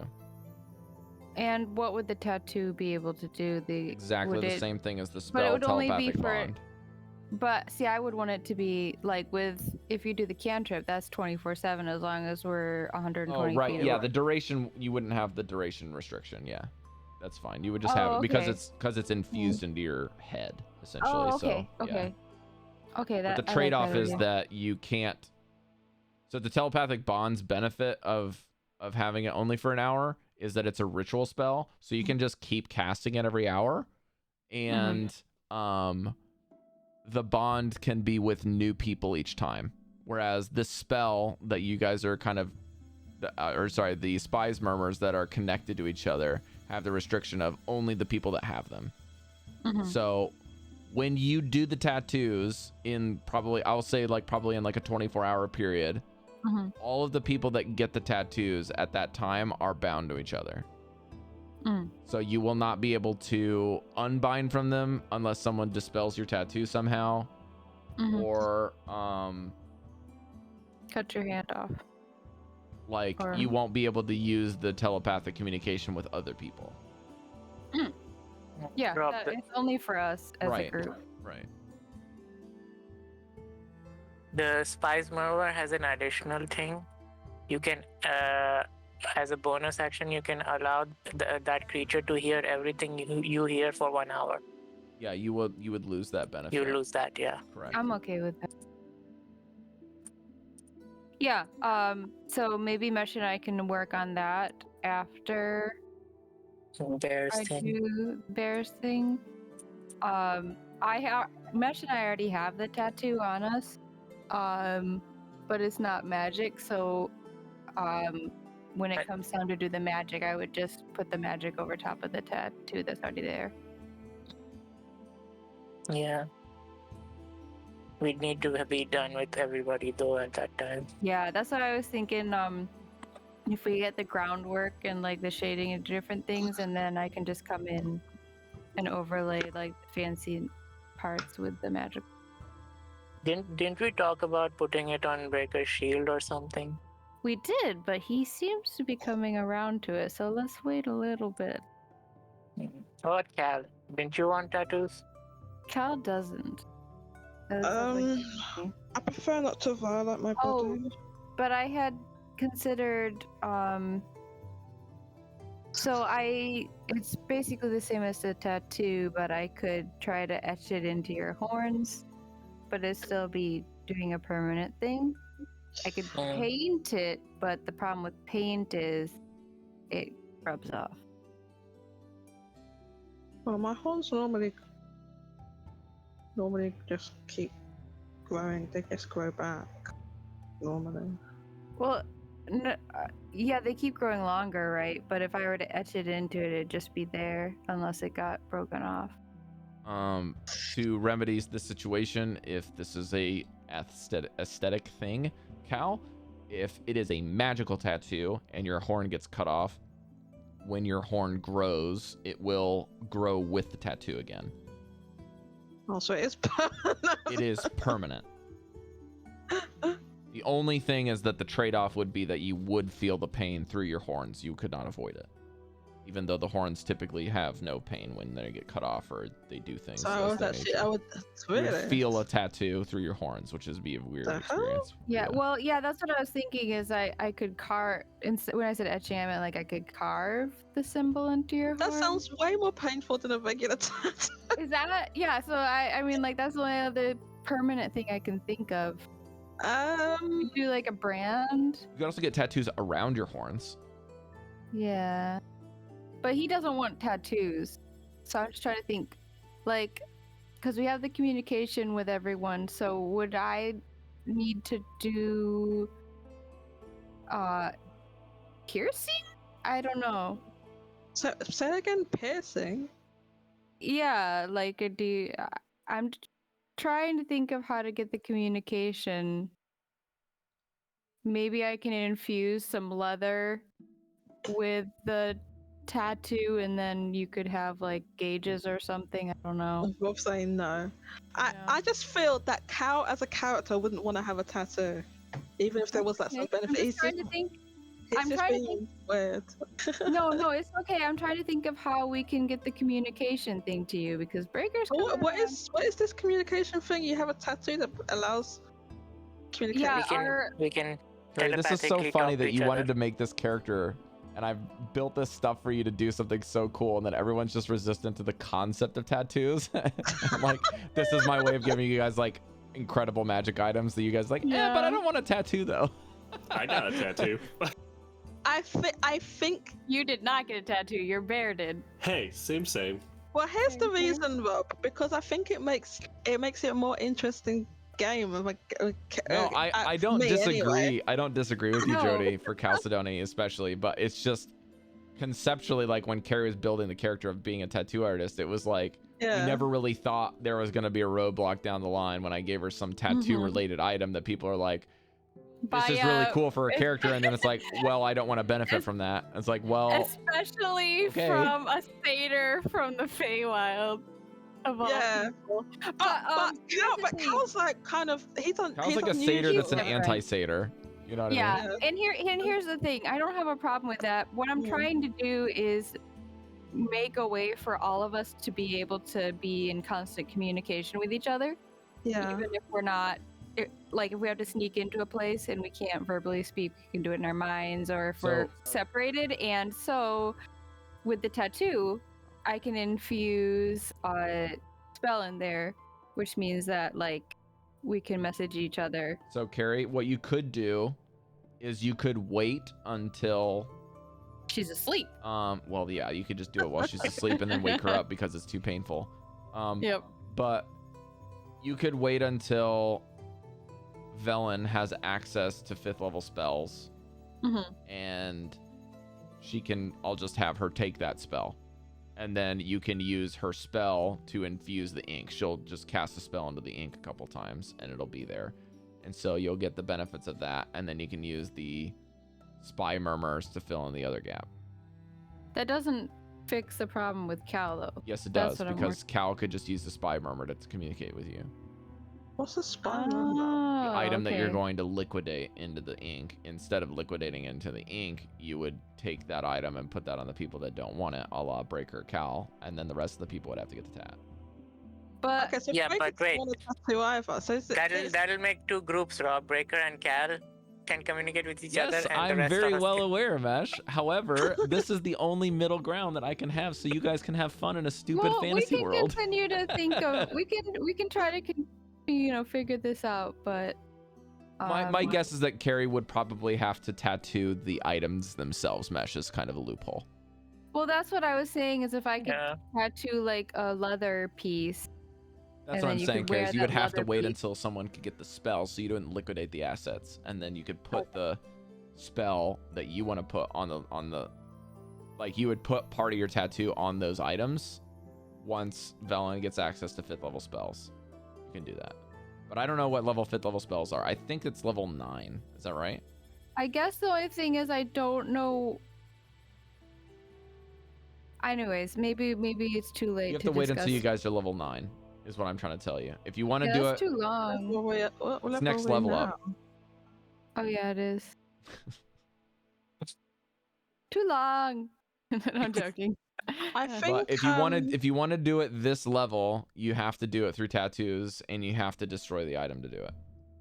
But no one has the 5th level spell yet to put the thing in it. so. Yeah, maybe I'll talk to you about it when it's not this late at night, so I can like sit down next to you and. I mean, I'm just flesh gonna it say the out, same but- thing again, but if that works for you, that's fine. No, Okay, it's just that there's something. It's like I don't understand why X doesn't work when Y does. So I don't want to do that. I don't want to figure that math problem out. It's okay. Logic puzzle. Carrie, I will try at this one more point in time, time. which is just to No, say no. the item itself has to be destroyed. Yeah, Okay. that's not what I'm having a problem with. I know, but I'm telling you to work around that item not being destroyed.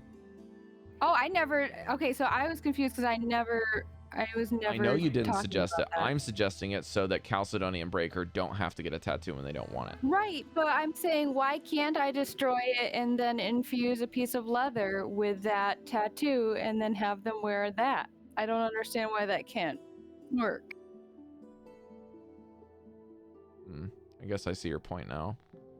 Yeah, so like I would still be destroying It's the essentially item the and same thing as what tattooing. you're saying. Yeah, exactly. My logic puzzle. Would you rather What's- have the spy murmurs, Cal and Breker, or would you rather have an earring? Would- Or like a piercing, like Cari's suggesting. It could be a piercing or necklace, or like it'd be like something that piece of jewelry. Something you already wear, maybe we could just infuse that. Because Cal's Yeah. got a Helmets. jeweler's kit, and Cal's good at jeweler stuff, so I Yeah. feel like you could fill in the gaps with Cal's skill. I have a I could cut off a piece of your flesh Oh, no. Jesus. and then make it into leather. I had gold bangles, but I think I sold them. Did I sell We them? could just make some like Yeah. minimalistic bracers and just Yeah. put that on. So, okay, Yeah. I'm going to go back to square one on this.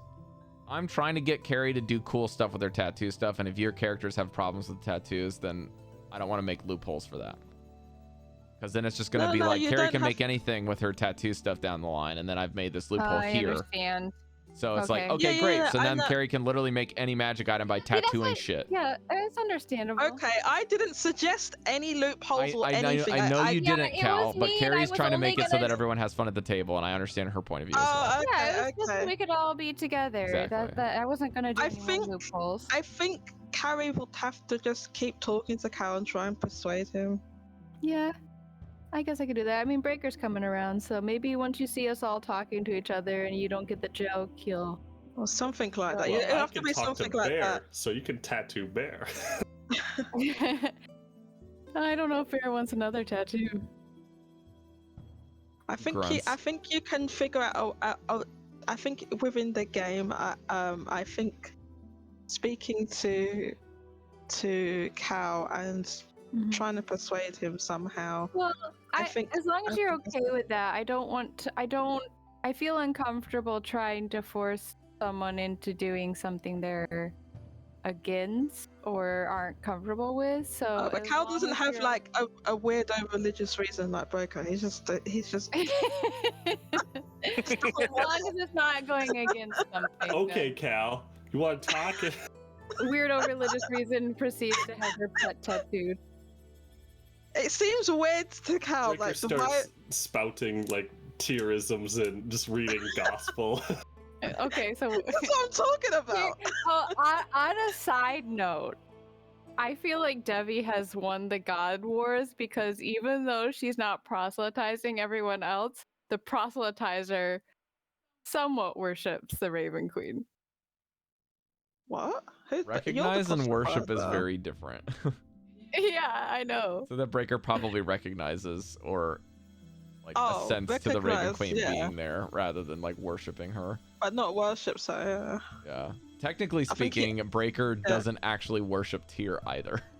Breker That's true. has an oath to Tyr. Like he has tenets that Tyr upholds that he also upholds. Like if you want to get in the nitty gritty, clerics worship Oh, them and really? get power from them.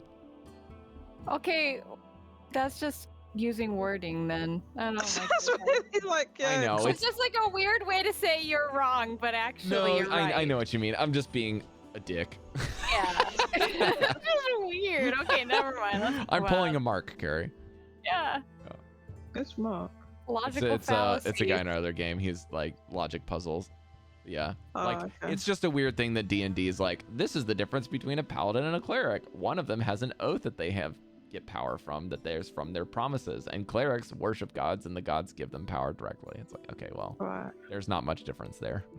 Yeah, it's like why are you getting It's power also with an not oath mutually anyway? exclusive, right? Like, I mean, do- the to power me, it source doesn't can sound be mutually there, exclusive, but that's the I can the verbiage. absolutely still worship Tyr. I think just the because difference he's a is how demon. the power is yeah. given rather than what you guys actually do. But yeah. Does- Okay. that actually is a deeper question, because you shouldn't always know where your power comes from in the case of a cleric. You don't know if your cleric is because of your devotion or because you've taken an oath of I to took the an church oath or as a something cleric. like that. Well, that's because Does it- Cari does and a I, player- does a Cari player really character wanted to take know an oath. where Yeah. their power comes from? Like if Breker From within. wouldn't be in a position where he'd be like towing the line to see what he can do to break the oath, Yeah. or like disrespecting his worship of Tyr. Like if he just stopped praying, that wouldn't do it. But Breker's in the mindset he's completely independent. He just does that because that's his Yeah. character. So it's a weird fourth wall type of scenario where a character Yeah. should never be in that predicament to have to make that determination. Exactly. Yeah. Yeah, I'd agree with that totally. Yeah, it's a very fine line that is not clearly defined. Like, It sounds like the which came first, the chicken or the egg. Like not to that extent, but it's definitely also like with a lot of the circular- rules for Cari's subclass and also how she plays the game, she doesn't like a lot of things, so I have to like hand wave a lot of random things because she's like, Yeah. I want to play a paladin oath, but I don't want to play a paladin, and I don't want to play a bard. I want to play a cleric, but I don't want to be a bard. It's like, I don't understand. Why does this game not allow me to do what I want to do? Cari just wants to pick and choose everything in the game that she wants to do. That's what the game's about. No. Okay. I pulled up the creating a paladin and creating a cleric and did some brief reading, and it doesn't give you any new context, so it's kind of just like, cool, it's just weird wordage.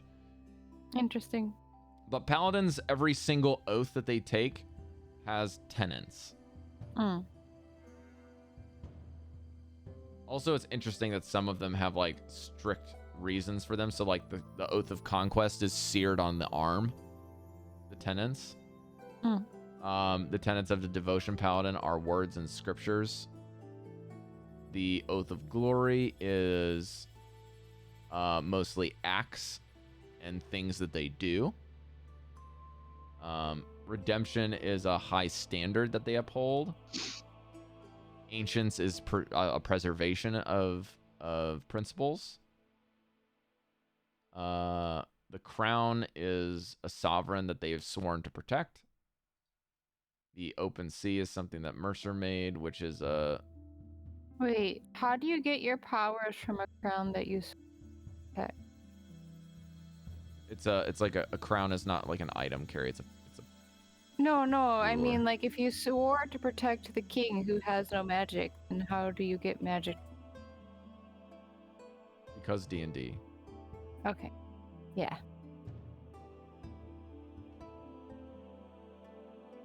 Thusly why I like the idea of D&D doesn't allow me to play the character I want to play, so I make it You myself. also don't in a get way that simple works. riddles, Cari, to be fair.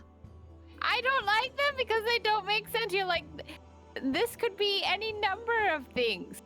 So also the riddle where it was like the earth and the sky in green, and it's a reflection of the moon in the water, and the water is not All right, green. well, we're at 12:40 and Cari's going on rants about riddles now.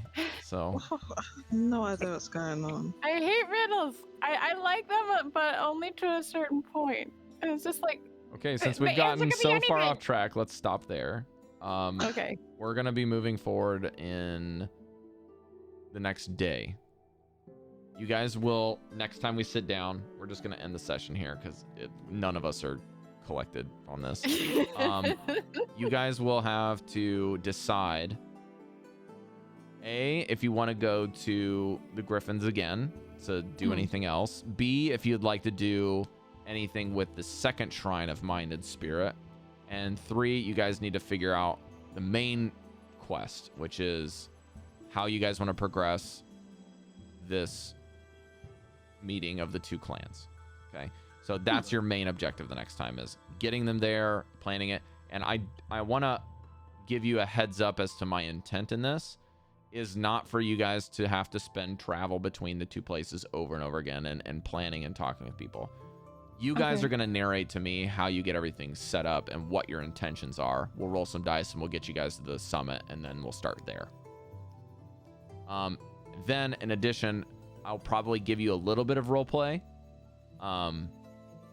as to what might be said, but you have to tell me what you're planning to do during a mediation and like what type of things you want to say in order to help them bind. Because as you guys know, they hate each other. They're gonna meet.